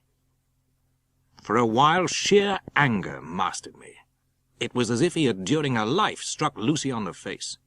Dr. Van Helsing, are you mad? He raised his head and looked at me, and somehow the tenderness of his face calmed me at once. Would I were, he said. Madness were easy to bear compared with truth like this. Tonight I go to prove it. Dare you to come with me? He took a key from his pocket and held it up. We spend the night, you and I, in the churchyard where Lucy lies. This is a key that locked the tomb. About 10 o'clock we started. As we went further, we met fewer and fewer people, till at last we reached the wall of the churchyard, which we climbed over. With some little difficulty, for it was very dark, we found the Westenra tomb. The professor took the key, opened the creaky door, and motioned me to precede him. Then he fumbled in his bag, and taking out a matchbox and a piece of candle, proceeded to make a light. Van Helsing went about his work systematically. Holding his candle so that he could read the coffin plates, he made assurance of Lucy's. Another search in his bag, and he took out a turnscrew. What are you going to do? To open the coffin. You shall yet be convinced. Straightway he began taking out the screws, and finally lifted off the lid, showing the casing of lead beneath. He sawed down a couple of feet along one side of the lead coffin, and then across and down the other side. Taking the edge of the loose flange, he bent it back towards the foot of the coffin, and holding up the candle into the aperture, motioned me to look. I drew near and looked. The coffin was empty. He put on the lid again and went out. Then he told me to watch at one side of the churchyard, whilst he would watch at the other. It was a lonely vigil. I heard a distant clock strike 12, and in time came 1 and 2. Suddenly, as I turned round, I thought I saw something like a white streak moving between 2 dark trees at the side of the churchyard. A white, dim figure flitted in the direction of the tomb. I heard the rustle of actual movement where I had first seen the white figure, and coming over found the professor holding in his arms a tiny, sleeping child. We went into a clump of trees and struck a match and looked at the child's throat. It was without a scratch or scar of any kind. "We were just in time," said the professor thankfully. At the edge of Hampstead Heath we heard a policeman's heavy tramp, and laying the child on the pathway, we waited and watched until he saw it, and then we went away silently. I must try to get a few hours' sleep, as Van Helsing insists that I shall go with him on another expedition. 27th September. Once in the tomb, Van Helsing walked over to Lucy's coffin and again forced back the leaden flange. There lay Lucy, seemingly as we had seen her the night before her funeral. She was, if possible, more radiantly beautiful than ever, and I could not believe that she was dead. The professor pulled back the dead lips and showed the white teeth. "See, they are sharper than before. With this, and this," he touched the canine teeth, "the little children can be bitten. Are you of belief now, friend John? She has been dead 1 week. Most people in that time would not look so. It make hard that I must kill her in her sleep." This turned my blood cold. "I shall cut off her head and fill her mouth with garlic, and I shall drive a stake through her body." It made me shudder to think of so mutilating the body of the woman whom I had loved. "My mind is made up. Let us go. Tomorrow I shall send for Arthur, and also that so fine young man of America that gave his blood. Later we shall all have work to do." So we locked the tomb and came away. 29th September, morning. Last night, a little before 10 o'clock, Arthur and Quincy came into Van Helsing's room. He told us all what he wanted us to do, but especially addressing himself to Arthur. "I want your permission to do what I think good this night. I want you to come with me, and to come in secret, to the churchyard at Kingstead." "And when there?" "To enter the tomb." "And when in the tomb?" "To open the coffin." "This is too much." "Would it not be well to hear what I have to say? Miss Lucy is dead, is it not so?" "Yes." "Then there can be no wrong to her." "But if she be not dead?" Arthur jumped to his feet. "Good God, what do you mean? Has there been any mistake? Has she been buried alive?" "I did not say that she was alive. I did not think it. I go no further than to say that she might be undead." "Undead? Not alive? What do you mean?" "There are mysteries which men can only guess at. But I have not done. May I cut off the head of dead Miss Lucy?" "Heavens and earth, no!" cried Arthur in a storm of passion. "Dr. Van Helsing, you try me too far." Van Helsing rose up and said sternly, "I, too, have a duty to do. A duty to others, a duty to you, a duty to the dead. And by God I shall do it. All I ask you now is that you come with me, that you look and listen." It was just 12:15 o'clock when we got into the churchyard. The professor unlocked the tomb, and the rest of us followed, and he closed the door. He took his screwdriver and again took off the lid of the coffin. Van Helsing forced back the leaden flange, and we all looked in and recoiled. The coffin was empty. The silence was broken by Quincy Morris. "Professor, is this your doing?" "I swear to you that I have not removed nor touched her. 2 nights ago my friend Seward and I came here. I opened that coffin, and we found it as now empty. We then waited and saw something white coming through the trees. The next day we came here in daytime, and she lay there." He opened the door, and we filed out, he coming last and locking the door behind him. Van Helsing took from his bag a mass of what looked like thin, wafer-like biscuit. He crumbled the wafer up fine and worked it into the crevices between the door and its setting in the tomb. "I am closing the tomb so that the undead may not enter." "What is that which you are using?" The question was by Arthur. "The host, the bread of the Holy Communion."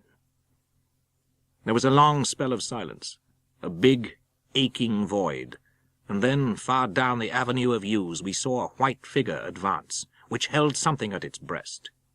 We could not see the face, for it was bent down over what we saw to be a fair-haired child. My own heart grew cold as ice, and I could hear the gasp of Arthur as we recognized the features of Lucy Westenra. Van Helsing stepped out, raised his lantern, and drew the slide. By the light that fell on Lucy's face, we could see that the lips were crimson with fresh blood. When Lucy saw us, she drew back with an angry snarl. With a careless motion, she flung to the ground the child. It gave a sharp cry and lay there moaning. There was a cold-bloodedness in the act which wrung a groan from Arthur. She advanced to him with outstretched arms and a wanton smile. "Come to me, Arthur. Leave these others and come to me. My arms are hungry for you. Come, my husband, come." As for Arthur, he opened wide his arms. Van Helsing sprang forward and held between them his little golden crucifix. She recoiled from it and dashed past him as if to enter the tomb. Within a foot or two of the door, she stopped, as if arrested by some irresistible force. Van Helsing broke the silence by asking Arthur, "Answer me. Am I to proceed in my work?" Arthur hid his face as he answered, "Do as you will, friend. Do as you will. There can be no horror like this ever any more." Van Helsing began to remove from the chinks some of the sacred emblem. We all looked on in horrified amazement as we saw the woman pass in where scarce a knife blade could have gone. We all felt a sense of relief when we saw the professor calmly restoring the strings of putty to the edges of the door. When this was done, he lifted the child and said, "Come now. We can do no more till tomorrow." 30th of September. A little after 12 noon, we followed the professor to the tomb.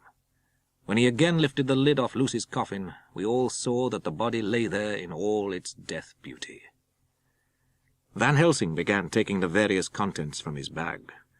His operating knives and a round wooden stake about 3 feet long, sharpened to a fine point. With this stake came a heavy hammer. When all was ready, Van Helsing said, "Let me tell you this. All that die from the preying of the undead become themselves undead, and prey on their kind. Those children whose blood she suck, if she live on, more and more they lose their blood, and by her power over them they come to her. If she die, then all cease, the tiny wounds of the throats disappear. But of the most blessed of all, when this now undead be made to rest as true dead, the soul of the poor lady whom we love shall again be free. It will be a blessed hand for her that shall strike the blow that sets her free." We all looked at Arthur. He stepped forward and said bravely, "Tell me what I am to do, and I shall not falter. Take this stake in your left hand, ready to place the point over the heart, and the hammer in your right. Then, when we begin our prayer for the dead, strike in God's name." Van Helsing opened his missal and began to read. Arthur placed the point over her heart, and then he struck with all his might. The thing in the coffin writhed. and a hideous, blood-curdling screech came from the opened red lips. The body shook and quivered and twisted in wild contortions. The sharp white teeth champed together till the lips were cut and the mouth was smeared with a crimson foam. But Arthur never faltered, driving deeper and deeper the mercy-bearing stake, whilst the blood from the pierced heart welled and spurted up around it. And then the writhing and quivering of the body became less, and finally it lay still. The hammer fell from Arthur's hand. He reeled, and would have fallen had we not caught him. For a few minutes we were so taken up with him that we did not look towards the coffin. When we did, however, there lay no longer the foul thing that we had so dreaded, but Lucy as we had seen her in her life, with her face of unequalled sweetness and purity. Van Helsing came and laid his hand on Arthur's shoulder and said to him, "And now, Arthur, my friend, you may kiss her. No longer she is the devil's undead." Arthur bent and kissed her, and then we sent him and Quincy out of the tomb. The professor and I sawed the top off the stake, leaving the point of it in the body. Then we cut off her head and filled the mouth with garlic. We screwed on the coffin lid and came away. Van Helsing said, "One step of our work is done, but there remains a greater task, to find out the author of all this our sorrow, and to stamp him out."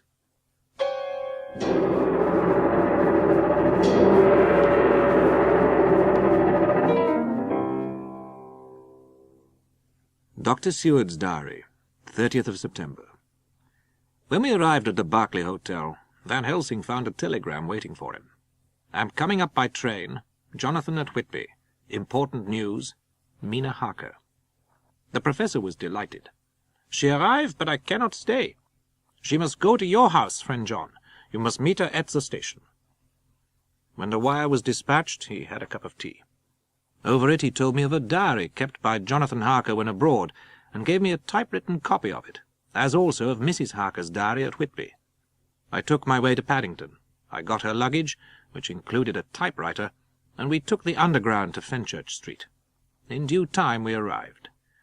She knew, of course, that the place was a lunatic asylum, but I could see that she was unable to repress a slight shudder when we entered. Mina Harker's journal. I went down to Dr. Seward's study. At the door I paused a moment. However, on his calling out, "Come in," I entered. "Dr. Seward, you helped to attend dear Lucy at the end. Let me hear how she died. She was very, very dear to me." "No, no, no. For all the world I wouldn't let you know that terrible story." "Then it was terrible. My intuition was right." My eyes lit on the great batch of typewriting on the table. "You do not know me," I said. "When you have read those papers, my own diary and my husband's also, which I have typed, you will know me better." After dinner, I came with Dr. Seward to his study. When the terrible story of Lucy's death and all that followed was done, I lay back in my chair powerless. My brain was all in a whirl. But through all the multitude of horrors came the holy ray of light that my dear, dear Lucy was at last at peace. I took the cover off my typewriter and said to Dr. Seward, "Let me write this all out now. We must be ready for Dr. Van Helsing when he comes. In this matter, dates are everything. If we get all our material ready and in chronological order, we shall have much done." Dr. Seward's Diary. Mr. Harker arrived at 9 o'clock. If his journal be true, he is a man of great nerve. That going down to the vault in Dracula's castle a second time was a remarkable piece of daring. Strange that it never struck me that the very next house might be the Count's hiding-place. Goodness knows we had enough clues from the conduct of Renfield. Harker thinks Renfield hitherto has been a sort of index to the coming and going of the Count. I am darkly suspicious. All those outbreaks were in some way linked with the proximity of the Count. He is himself zoophagous, and in Renfield's wild ravings outside the chapel door of the deserted house he always spoke of Master. This all seems confirmation of our idea. Jonathan Harker's journal, 29th September. It was now my object to trace that horrid cargo of the Count's to its place in London. I went to Carter Patterson's central office. They looked up the transaction in their daybook and at once telephoned to their King's Cross office for more details. Of one thing I am now satisfied, that all the boxes which arrived at Whitby from Varna in the Demeter were safely deposited in the old chapel of Carfax. There should be 50 of them there, unless any have since been removed. As from Dr. Seward's diary, I fear. I shall try to see the carter who took away the boxes from Carfax when Renfield attacked them. Mina Harker's journal, 30th of September. Arthur and Mr. Quincy Morris arrived earlier than we expected. Dr. Seward was out on business and had taken Jonathan with him, so I had to see them. I told them, as well as I could, that I had read all the papers and diaries, and that my husband and I, having typewritten them, had just finished putting them in order. I have given them each a copy to read in the library. Dr. Seward's diary, 30th of September. I got home at 5 o'clock, and found that Arthur and Quincy Morris had arrived. Jonathan Harker had not yet returned from his visit to the carrier's men. Mina, Mrs. Harker, gave us a cup of tea, and when we had finished, she said, "I want to see your patient, Mr. Renfield. Do let me see him." She looked so appealing and so pretty that I could not refuse her, so I took her with me. "Good evening, Mr. Renfield," said she. "You see, I know you, for Dr. Seward has told me of you." "You're not the girl the doctor wanted to marry, are you? You can't be, you know, for she's dead." Mrs. Harker smiled sweetly as she replied, "Oh, no, I have a husband of my own." I joined in, "How did you know I wanted to marry anyone?" His reply was simply contemptuous. "What an asinine question! You will, of course, understand, Mrs. Harker, that when a man is loved and honoured as our host is, everything regarding him is of interest in our little community. Dr. Seward is loved not only by his household and his friends, but even by his patients, who, being some of them hardly in mental equilibrium, are apt to distort causes and effects. Here was my own pet lunatic, talking with the manner of a polished gentleman. I myself am an instance of a man who had a strange belief. I used to fancy that by consuming a multitude of live things, one might indefinitely prolong life. The doctor here will bear me out that on one occasion I tried to kill him for the purpose of strengthening my vital powers, relying, of course, upon the scriptural phrase, 'For the blood is the life.'" Looking at my watch, I saw that I should go to the station to meet Van Helsing, so I told Mrs. Harker that it was time to leave. To my astonishment, Renfield said, "Goodbye, my dear. I pray God I may never see your sweet face again." I went to the station to meet Van Helsing, and as I drove to the house I told him what we had found, that the house which Dracula had bought was the very next one to my own. "Oh, that we had known it before," he said, "for then we might have reached him in time to save poor Lucy." Mina Harker's journal, 30th of September. We met in Dr. Seward's study 2 hours after dinner. The professor said, "It were, I think, good that I tell you something of the kind of enemy with which we have to deal. There are such beings as vampires. Some of us have evidence that they exist. This vampire which is amongst us is of himself so strong in person as 20 men. He is of cunning more than mortal. He can appear at will, when and where, and in any of the forms that are to him. He can direct the elements, the storm, the fog, the thunder. He can command the rat and the owl and the bat, the moth and the fox and the wolf. He can grow and become small. He can at times vanish and come unknown. My friends, it is a terrible task that we undertake, for if we fail in this our fight, he must surely win." My husband looked in my eyes, and I in his. There was no need for speaking between us. "I answer for Mina and myself," he said. "Count me in, Professor. said Quincey Morris laconically. "I am with you," said Arthur, "for Lucy's sake." Dr. Seward simply nodded. The Professor stood up, and after laying his golden crucifix on the table, all took hands, and our solemn compact was made. Dr. Van Helsing went on.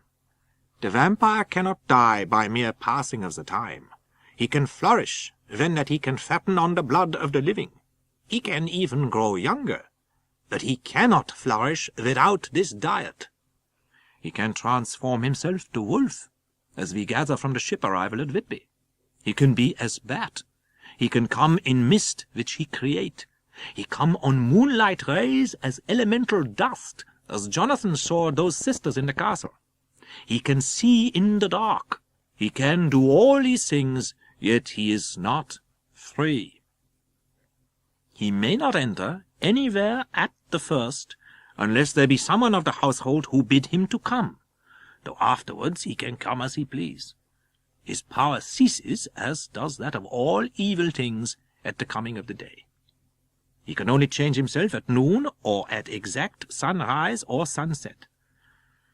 Then there are things which so afflict him that he has no power, as the garlic that we know of, and as for things sacred, as this symbol, my crucifix. The branch of wild rose on his coffin keep him that he move not from it. A sacred bullet fired into the coffin kill him, so that he be true dead. And as for the stake through him, we know already, or the cut-off head that giveth rest. Thus, when we find the habitation of this man that was, we can confine him to his coffin and destroy him, if we obey what we know. But he is clever. We know that from the castle in Whitby came 50 boxes of earth, all of which were delivered at Carfax. We also know that at least some of these boxes have been removed. We must trace each of these boxes, and when we are ready, we must either capture or kill this monster in his lair. For you, Madam Mina, this night is the end until all be well.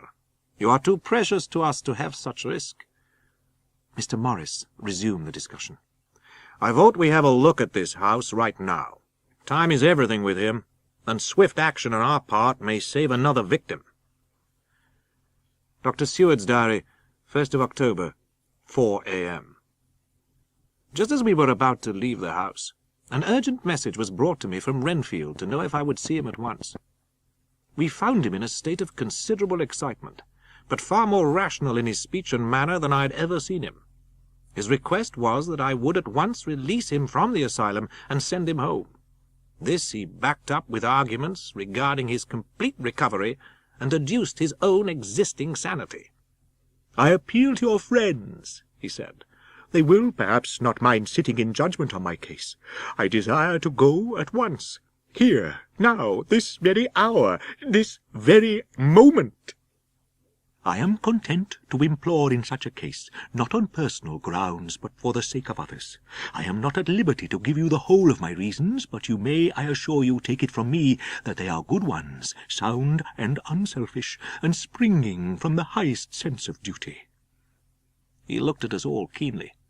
I had a growing conviction that this sudden change of his entire intellectual method was but yet another form or phase of his madness.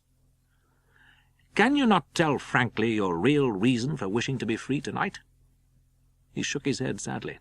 Van Helsing said, "You claim the privilege of reason in the highest degree, since you seek to impress us with your complete reasonableness. Help us, and if we can, we shall aid you to achieve your wish." He still shook his head. "Dr. Van Helsing, I have nothing to say. I am not my own master in the matter. I can only ask you to trust me." I thought it was now time to end the scene, so I went towards the door, simply saying, "Come, my friends, we have work to do. Good night." As I got near the door, a new change came over the patient. He threw himself on his knees, tears rolling down his cheeks.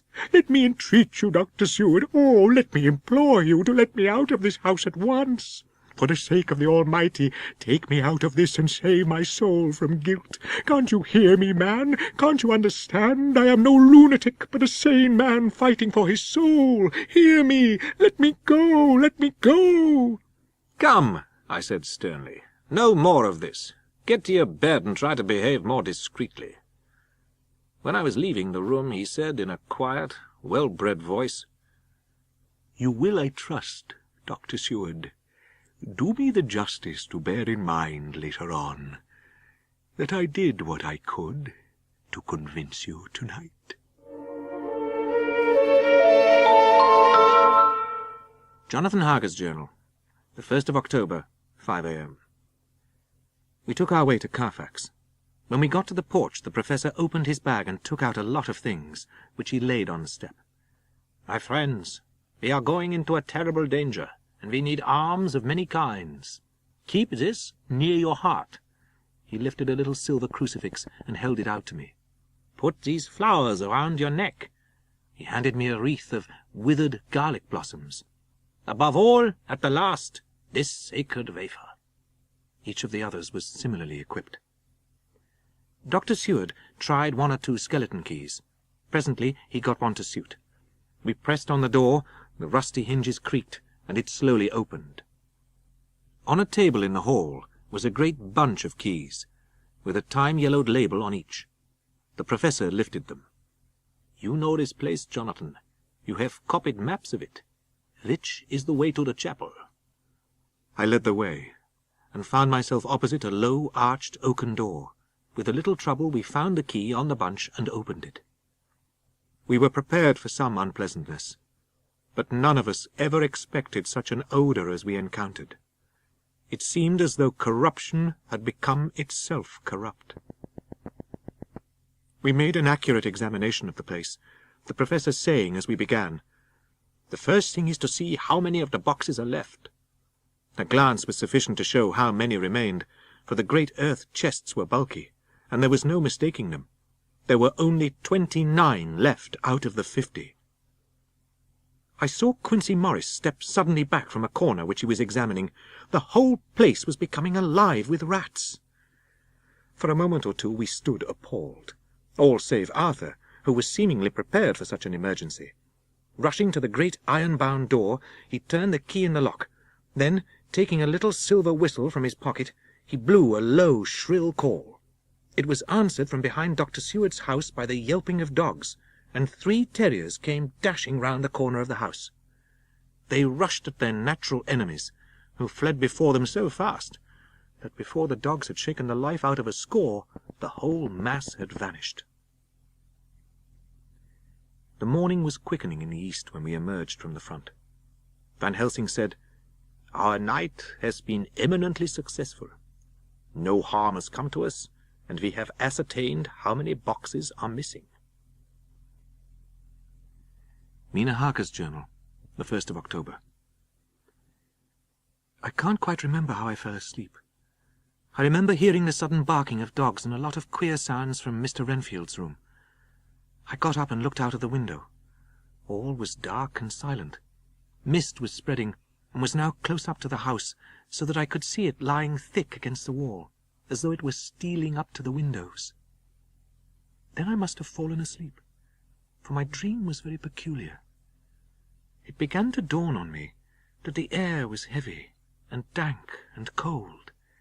The gaslight came only like a tiny red spark through the fog, which had evidently grown thicker and poured into the room, till it seemed as if it became concentrated into a sort of pillar of cloud, through the top of which I could see the light of the gaslight shining like a red eye.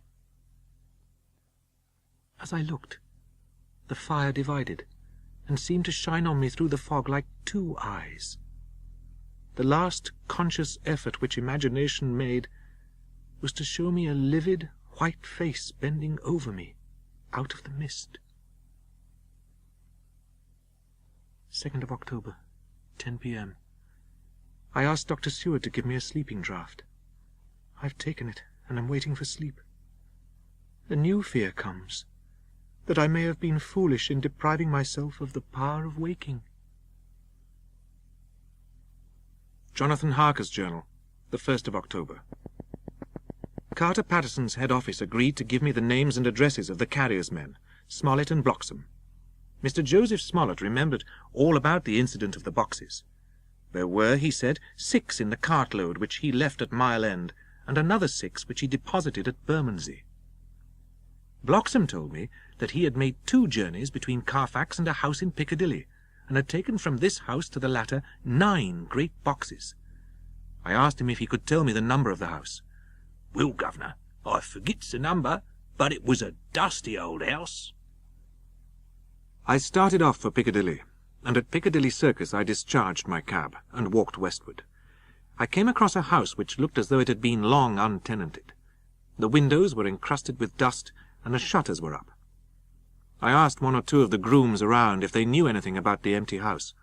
One of them said perhaps Mitchell, Sons and Candy, the house agents, could tell me something.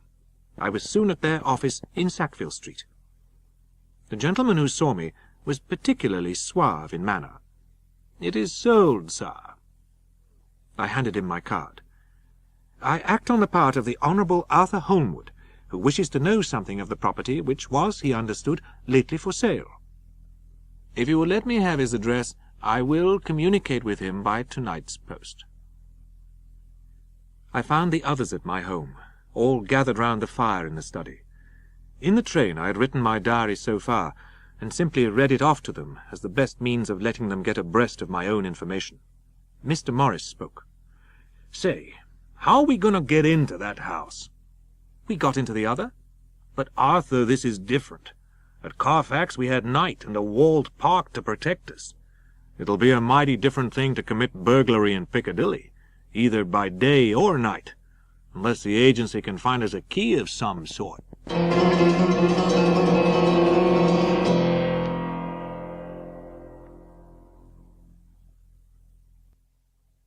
Dr. Seward's Diary, the 1st of October. I am puzzled afresh about Renfield. I asked him, "What about the flies these times?" He smiled in a superior sort of way. "The fly, my dear sir, has one striking feature. Its wings are typical of the aerial powers of the psychic faculties. The ancients did well when they typified the soul as a butterfly." "Oh, it is a soul you're after now, is it?" "I don't want any souls, indeed I don't. I couldn't use them if indeed I had them. There would be no manner of use to me.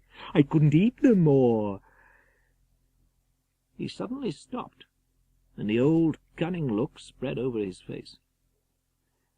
"Would you like some sugar to get your flies round again?" With a laugh he replied, "Not much. Flies are poor things after all." "Or spiders?" I went on. "What's the use of spiders? There isn't anything in them to eat, or—" So, I thought to myself. This is the second time he has suddenly stopped at the word drink. What does it mean? Mitchell, Sons and Candy, to the Honourable Arthur Holmwood, the 1st of October.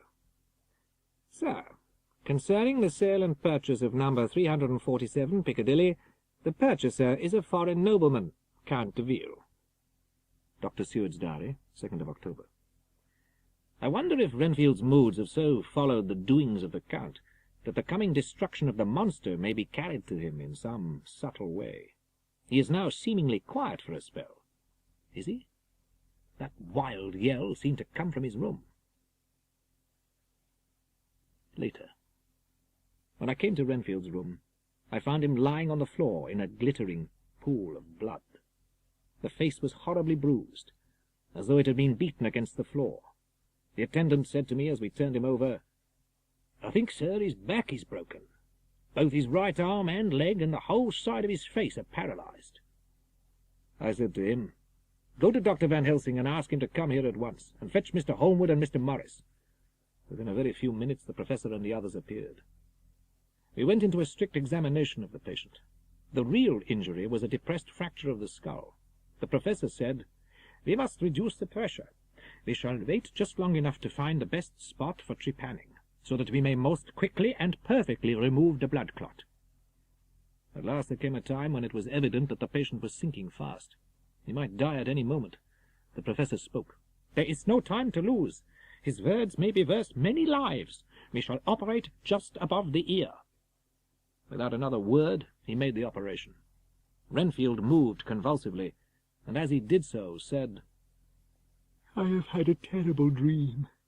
No, I must not deceive myself. It was no dream, but a grim reality. He came to the window in the mist. Then he began to whisper. Rats, rats, rats. Hundreds, thousands, millions of them, and every one alive, and dogs to eat them, and cats too. All lives, all red blood with years of life in it, if you will fall down and worship me. I found myself saying to him, Come in, Lord and Master. Then Mrs. Harker came in to see me this afternoon. She didn't look the same. I don't care for the pale people. I like them with lots of blood in them. I began to think, and it made me mad to know that he had been taking the life out of her. Tonight I was ready for him. He had to come out of the mist to struggle with me. I thought I was going to win till I saw his eyes. They burned into me, and my strength became like water. He raised me up and flung me down. There was a red cloud before me, a noise like thunder, and the mist seemed to steal away under the door. Van Helsing stood up instinctively. "We know the worst now," he said. "He is here, and we know his purpose. It may not be too late." Outside the Harker's door, Van Helsing turned the handle, but the door did not yield. We threw ourselves against it. With a crash, it burst open. On the bed beside the window lay Jonathan Harker, breathing heavily as though in a stupor. Kneeling on the bed was the white-clad figure of his wife. By her side stood a tall, thin man clad in black. We all recognized the Count. His right hand gripped her by the back of the neck, forcing her face down on his bosom. Her white nightdress was smeared with blood, and a thin stream trickled down the man's bare breast. With a wrench, which threw his victim back upon the bed as though hurled from a height, he turned and sprang at us. But by this time the professor was holding towards him the envelope which contained the sacred wafer. The Count suddenly stopped and cowered back as we, lifting our crucifixes, advanced. The moonlight suddenly failed, as a great black cloud sailed across the sky, and when the gaslight sprang up under Quincy's match, we saw nothing but a faint vapour. Van Helsing, Arthur, and I moved towards Mrs. Harker. Her face was ghastly, with a pallor which was accentuated by the blood which smeared her lips and cheeks. I heard Harker's quick exclamation as he woke to consciousness. "In God's name, what does this mean? Dr. Seward, Dr. Van Helsing, what has happened? Mina, dear, what is it? What does that blood mean?" He jumped from the bed and began to pull on his clothes. His wife seized hold of him and cried out, "No, no, Jonathan, you must not leave me. You must stay with me."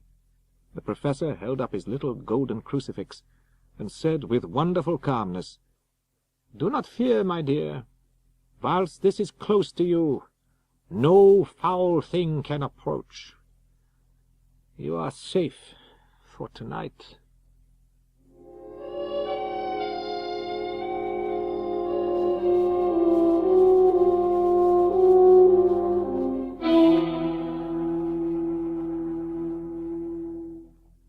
Jonathan Harker's Journal, the 3rd of October.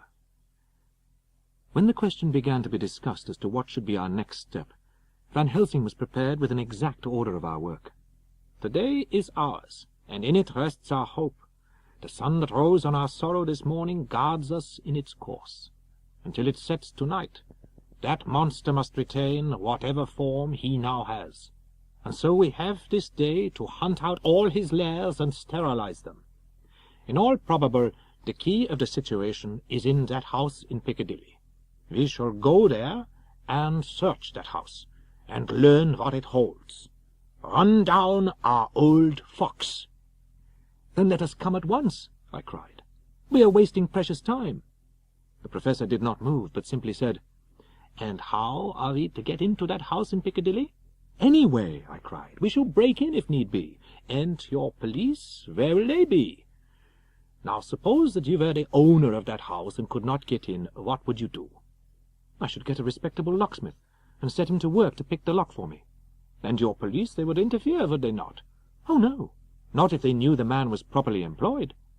Then, he looked at me keenly as he spoke, we shall go after 10 o'clock, when there are many about, and when such things would be done were we indeed owners of the house. It was agreed that before starting for Piccadilly, we should destroy the Count's lair close at hand. After our visit to Carfax, we should all enter the house in Piccadilly. The 2 doctors and I should remain there, whilst Arthur and Quincy found the lairs at Bermondsey and Mile End and destroyed them. Van Helsing stood up and said, "Madam Mina, you are quite safe here until the sunset. But before we go, let me see you armed against personal attack. On your forehead I touch this piece of sacred wafer in the name of the Father, the Son, and—" There was a fearful scream which almost froze our hearts to hear. As he placed the wafer on Mina's forehead, it had burned into the flesh as though it had been a piece of white-hot metal. Pulling her beautiful hair over her face, she wailed, "Unclean! Unclean! I must bear this mark of shame upon my forehead until the judgment day." In an agony of helpless grief, I held her tight. Van Helsing turned and said gravely, "It may be that you have to bear that mark until God himself see fit on the judgment day. And oh, my dear, may we who love you be there to see when that red scar shall pass away and leave your forehead as pure as the words we know." There was hope in his heart and comfort. Mina and I each took one of the old man's hands and kissed it. It was then time to start. So I said farewell to Mina, and we set out. We entered Carfax without trouble, and found all things the same as on the first occasion.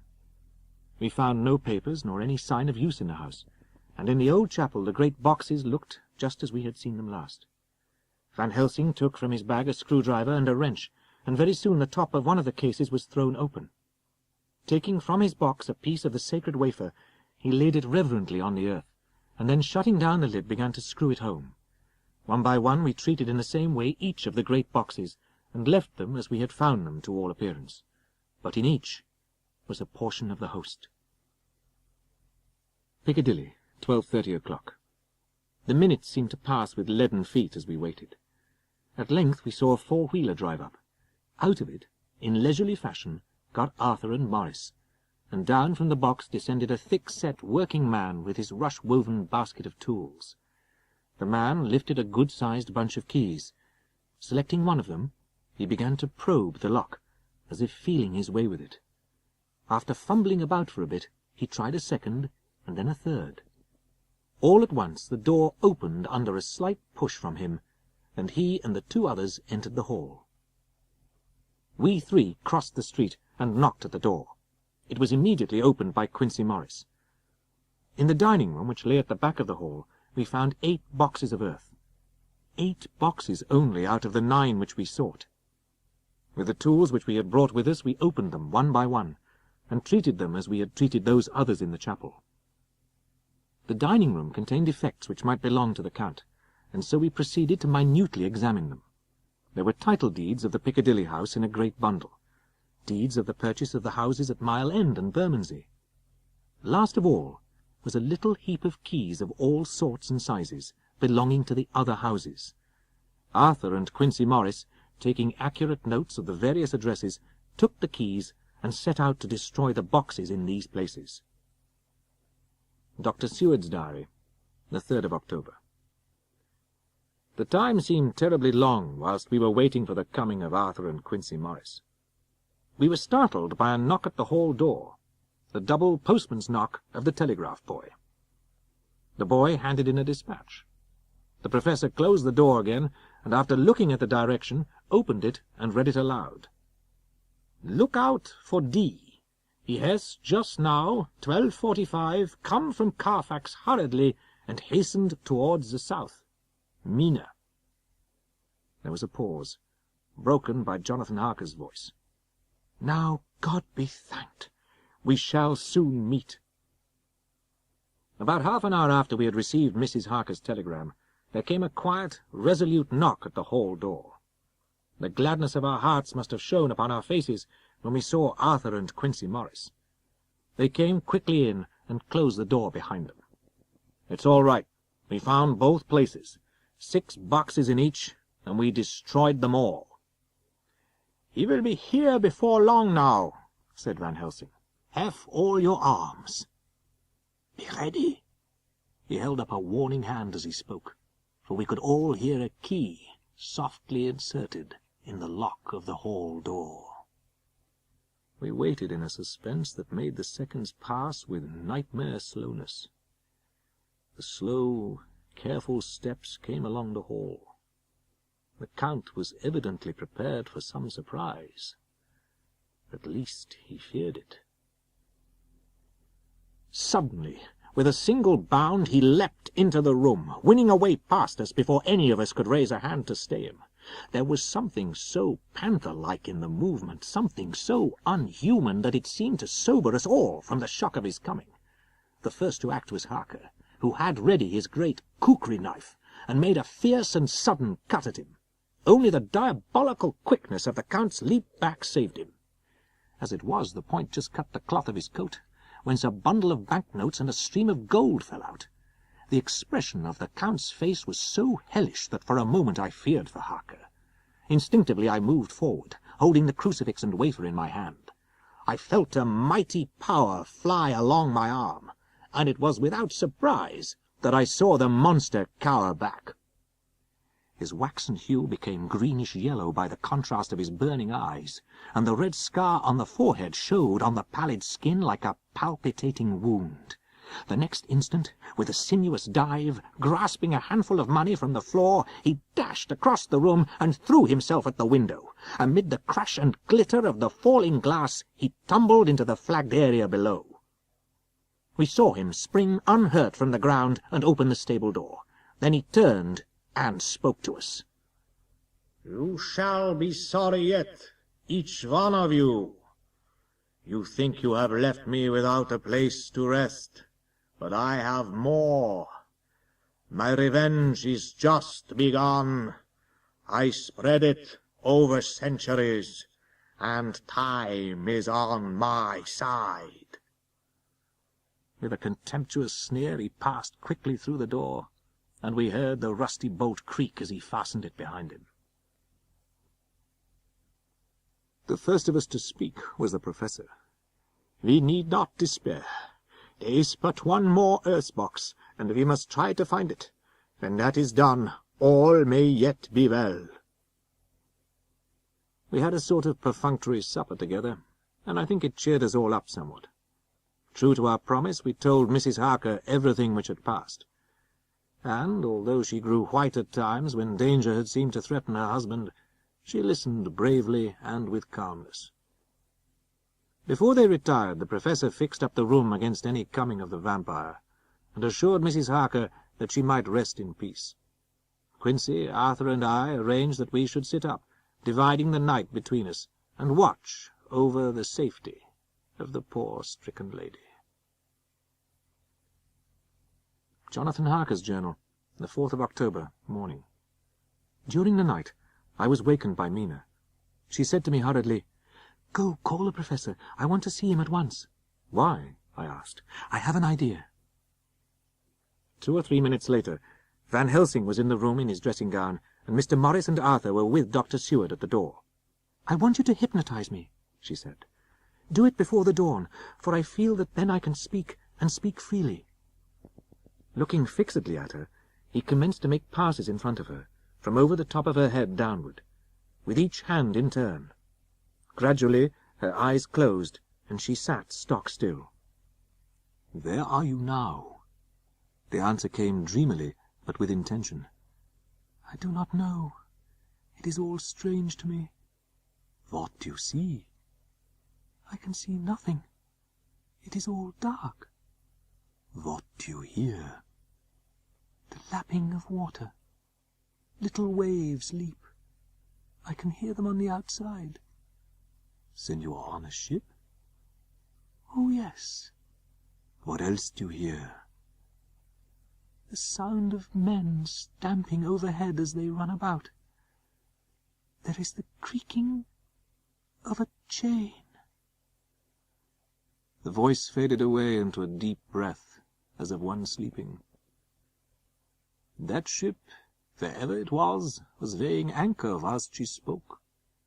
There are many ships weighing anchor at the moment in your so great port of London. He have take his last earth box on board a ship, and he leave the land. He think to escape, but no, we follow him.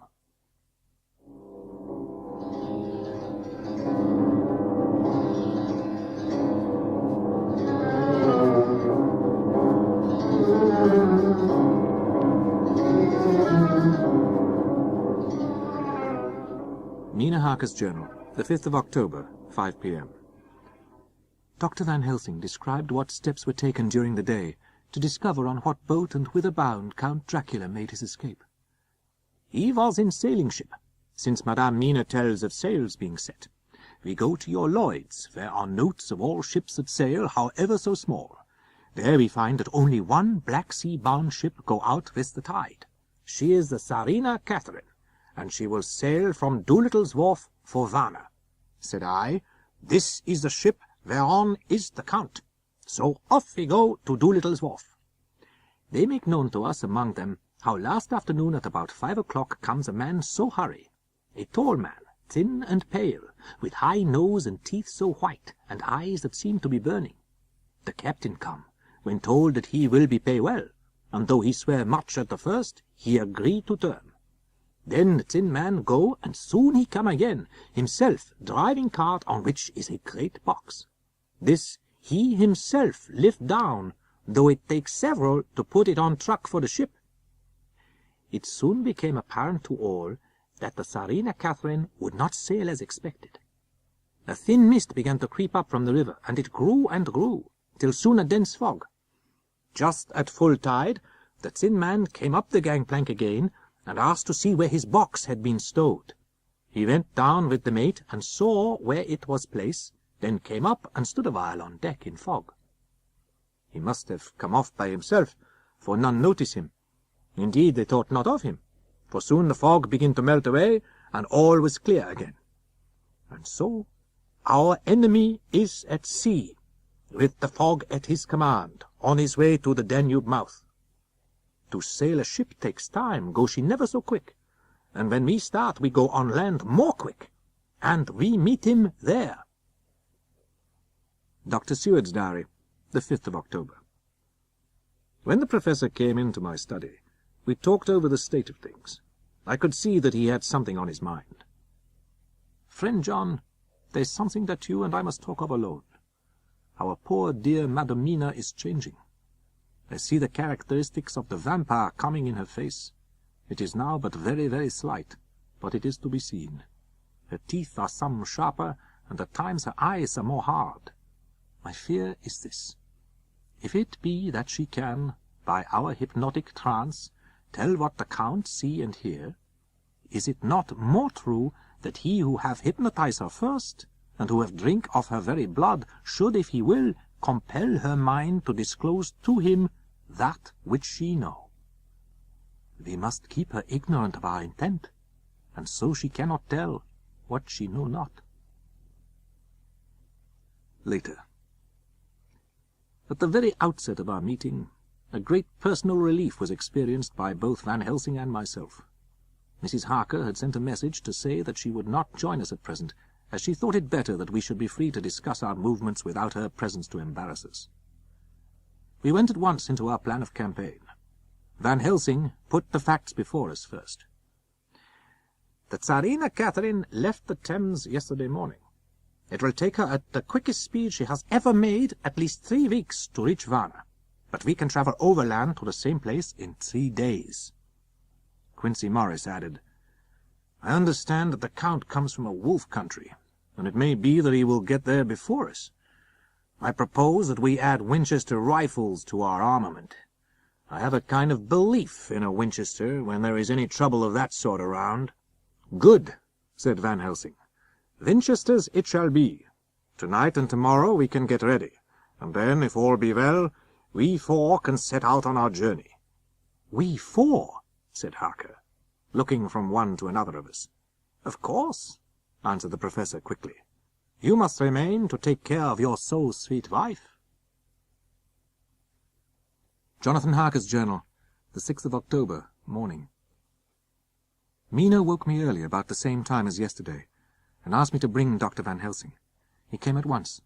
He asked Mina if the others might come too. "No, it will not be necessary. You can tell them just as well.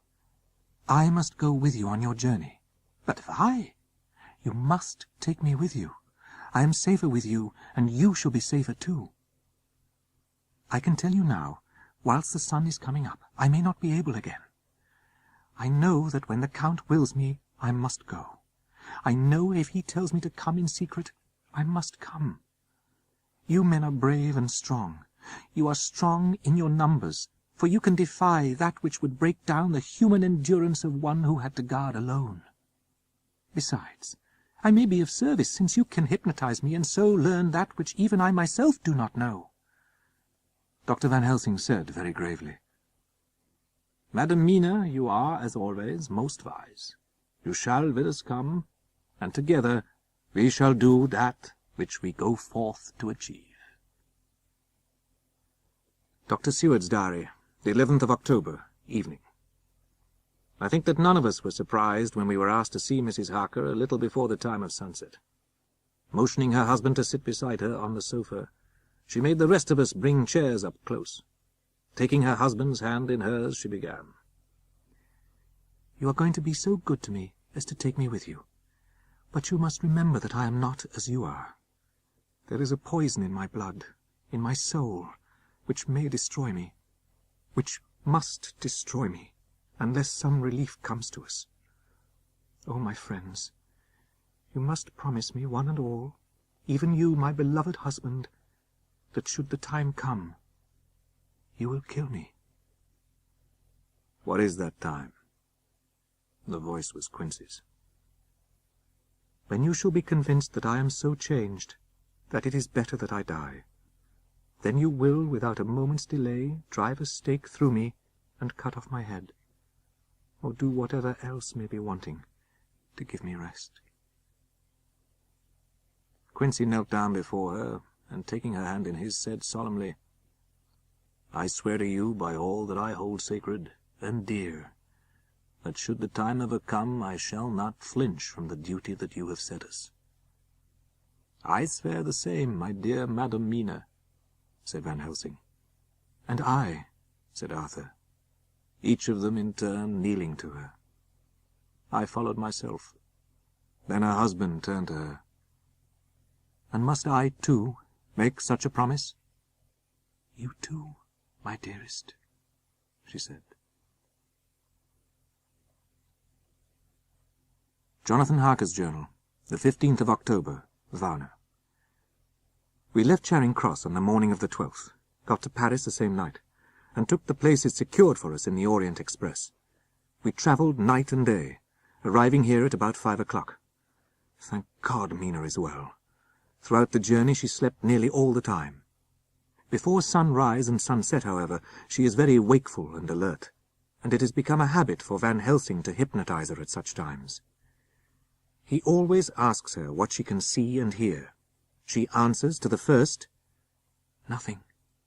All is dark." And to the second, "I can hear the waves lapping against the ship, and the water rushing by." It is evident that the Tsarina Catherine is still at sea. 24th of October. 10 days of waiting. Mina's hypnotic answer is unvaried. Lapping waves, rushing water, and creaking masts. Telegram, October the 24th. Rufus Smith, Lloyd's, London, to Arthur Holmwood, care of British Vice-Consul, Varna. Tsarina Catherine reported this morning from Dardanelles. Dr. Seward's diary, the 24th of October. It is only about 24 hours' sail from the Dardanelles to here. At the rate the Tsarina Catherine has come from London. She should, therefore, arrive some time in the morning. We are all in a fever of excitement, except Harker, who is calm. His hands are as cold as ice, and an hour ago I found him whetting the edge of the great Gurkha knife which he now always carries with him. 27th October, noon. Most strange. No news yet of the ship we wait for. Mrs. Harker reported this morning as usual. Lapping waves and rushing water, though she added that the waves were very faint. 28th of October. Telegram, Rufus Smith, Lloyd's of London, to Arthur Holmwood. Tsarina Catherine reported entering Galatz at 1 o'clock today. Dr. Seward's diary, the 28th of October. When does the train start for Galatz? Said Dr. Van Helsing to us generally. At 6:30 tomorrow morning. We all stared, for the answer came from Mrs. Harker. How on earth do you know? Said Arthur. You forget, or perhaps you do not know, that I am a train fiend. At home in Exeter, I always used to make up the timetables so as to be helpful to my husband. I knew that if anything were to take us to Castle Dracula, we should go by Galatz, so I learned the times very carefully. Wonderful woman, murmured the professor. Now, let us organize. You, friend Arthur, go to the train and get the tickets, and arrange that all be ready for us to go in the morning. Dr. Seward's diary, 29th of October. When the usual time came round, Mrs. Harker, after a longer and more strenuous effort than has been usually necessary, sank into the trance. I can see nothing. We are still. There are no waves lapping, but only a steady swirl of water softly running. I can hear men's voices calling, near and far, and the roll and creak of oars. There is tramping of feet overhead, and ropes and chains are dragged along. There is a gleam of light. I can feel the air blowing upon me. Van Helsing said, You see, my friends, he is close to land. He has left his earth chest, but he has yet to get on shore. We may then arrive in time, for if he escape not at night, we shall come on him in daytime, boxed up and at our mercy. Jonathan Harker's Journal, the 30th of October, Galatz. At 9 o'clock, Dr. Van Helsing, Dr. Seward, and I called on the agents of the London firm of Hapgood. They took us at once on board the Tsarina Catherine, which lay at anchor out in the river harbour. The captain said, In the morning, an hour before sun-up, a man came aboard with an order, written to him from England, to receive a box marked for one Count Dracula. What was the name of the man who took it? Asked Dr. Van Helsing. He produced a receipt signed Emanuel Hildesheim. This was all the captain knew, so with thanks we came away. We found Hildesheim in his office. He had received a letter from Mr. Deville of London, telling him to receive a box which would arrive in the Tsarina Catherine. This he was to give in charge to a certain Petrov Skinsky. When Skinsky had come to him, he had taken him to the ship and handed over the box. That was all he knew. We then sought for Skinsky, but were unable to find him. One of his neighbours said that he had gone away 2 days before, no one knew whither. Whilst we were talking, one came running, and breathlessly gasped out that the body of Skinsky had been found inside the wall of the churchyard of St. Peter, and that the throat had been torn open, as if by some wild animal.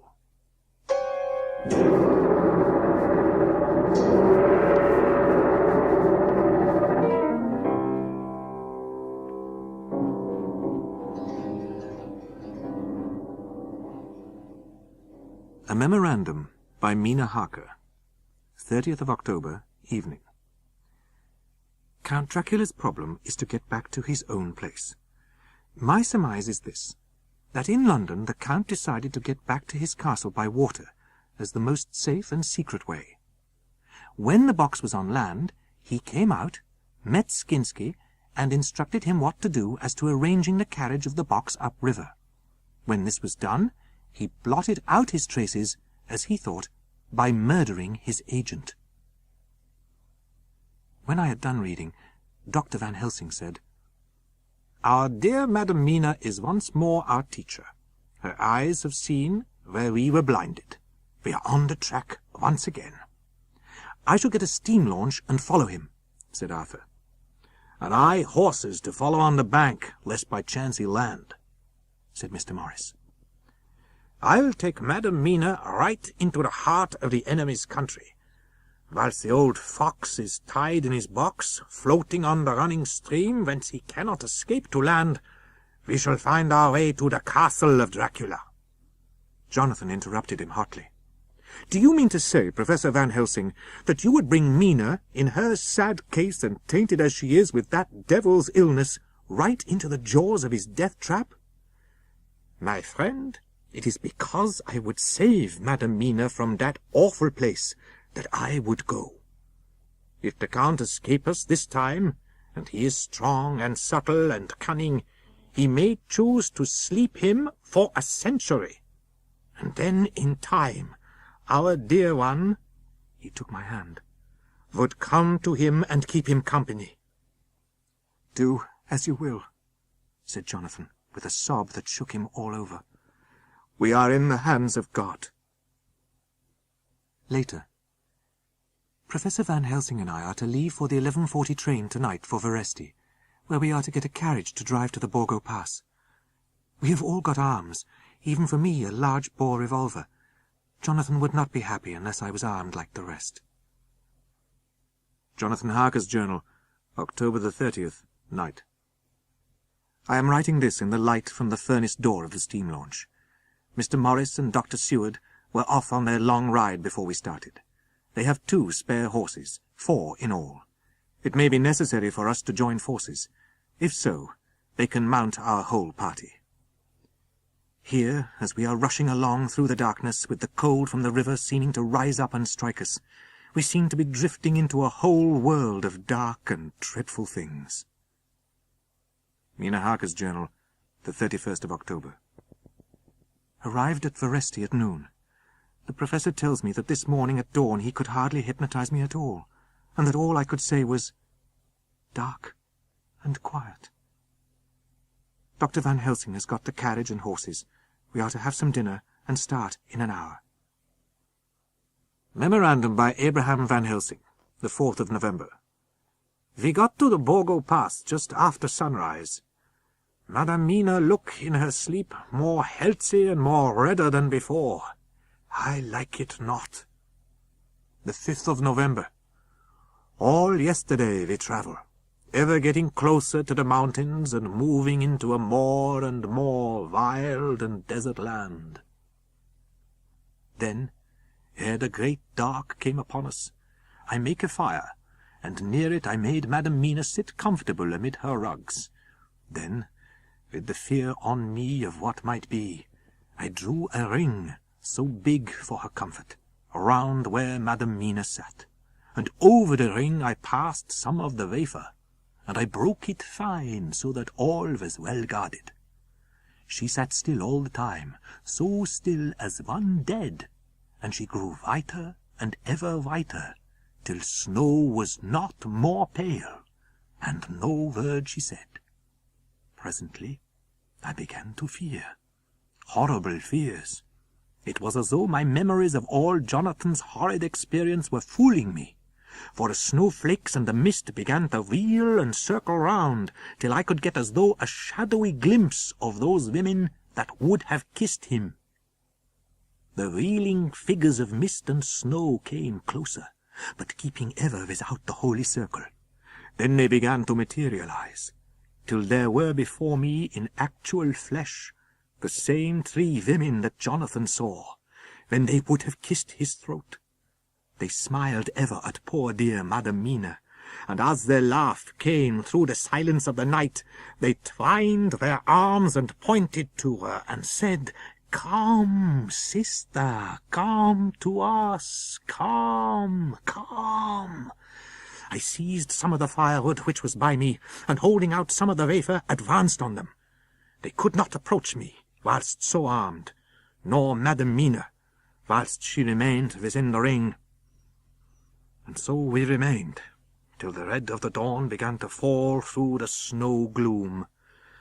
The horrid figures melted in the whirling mist and snow. The wreaths of transparent gloom moved away towards the castle, and were lost. 5th of November, afternoon. When I left Madam Mina sleeping within the holy circle, I took my way to the castle. I found the old chapel, for I knew that here my work lay. I knew that there were at least 3 graves to find, graves that are in habit. So I search, and I find one of them. She lay in her vampire sleep, so full of life and voluptuous beauty that I shudder as though I have come to do murder. Then I found, by wrenching away tomb tops, one other of the sisters, the other dark one. I go on searching until presently I find in a high, great tomb the other fair sister, so radiantly beautiful, so exquisitely voluptuous, that the very instinct of man in me made my head whirl with emotion. But, God be thanked, I had nerved myself to my wild work. There was one great tomb more lordly than all the rest, huge and nobly proportioned. On it was but one word: Dracula. Before I began to restore these women to their dead selves, I laid in Dracula's tomb some of the wafer, and so banished him from it, undead forever. Then began my terrible task, and I dreaded it. It was butcher work. Had I not been nerved by thoughts of other dead and of the living over whom hung such a pall of fear, I could not have gone on. I could not have endured the horrid screeching as the stake drove home, the plunging of writhing form and lips of bloody foam. Hardly had my knife severed the head of each, before the whole body began to melt away and crumble into its native dust, as though the death that should have come centuries ago had at last assert himself. Mina Harker's journal, the 6th of November. It was late in the afternoon when the Professor and I took our way towards the east, whence I knew Jonathan was coming. We could hear the distant howling of wolves. They were far off, but the sound, even through the deadening snowfall, was full of terror. In a little while the Professor signalled to me. He had found a natural hollow rock with an entrance like a doorway between 2 boulders. Here you will be in shelter, and if the wolves do come, I can meet them one by one. Look, Madam Mina, look, look. Straight in front of us and not far off came a group of mounted men hurrying along. In the midst of them was a cart. On the cart was a great square chest. My heart leapt as I saw it. I turned to the Professor. "See," he said, "they are flogging the horses and galloping as hard as they can. They are racing for the sunset. We may be too late." Then, "Look, look, 2 horsemen follow fast, coming up from the south. It must be Quincy and John." At the same time I saw on the north side of the coming party 2 other men riding at breakneck speed. One of them I knew was Jonathan. The Professor shouted in glee, "They are all converging. When the time comes, we shall have the gypsies on all sides." I got out my revolver, for whilst we were speaking the howling of the wolves came louder and closer. All at once 2 voices shouted out to halt. One was my Jonathan's, raised in a high key of passion. The other, Mr. Morris's strong, resolute tone of quiet command. The gypsies may not have known the language, but there was no mistaking the tone. They lashed the horses, which sprang forward, but the 4 men raised their Winchester rifles and in an unmistakable way commanded them to stop.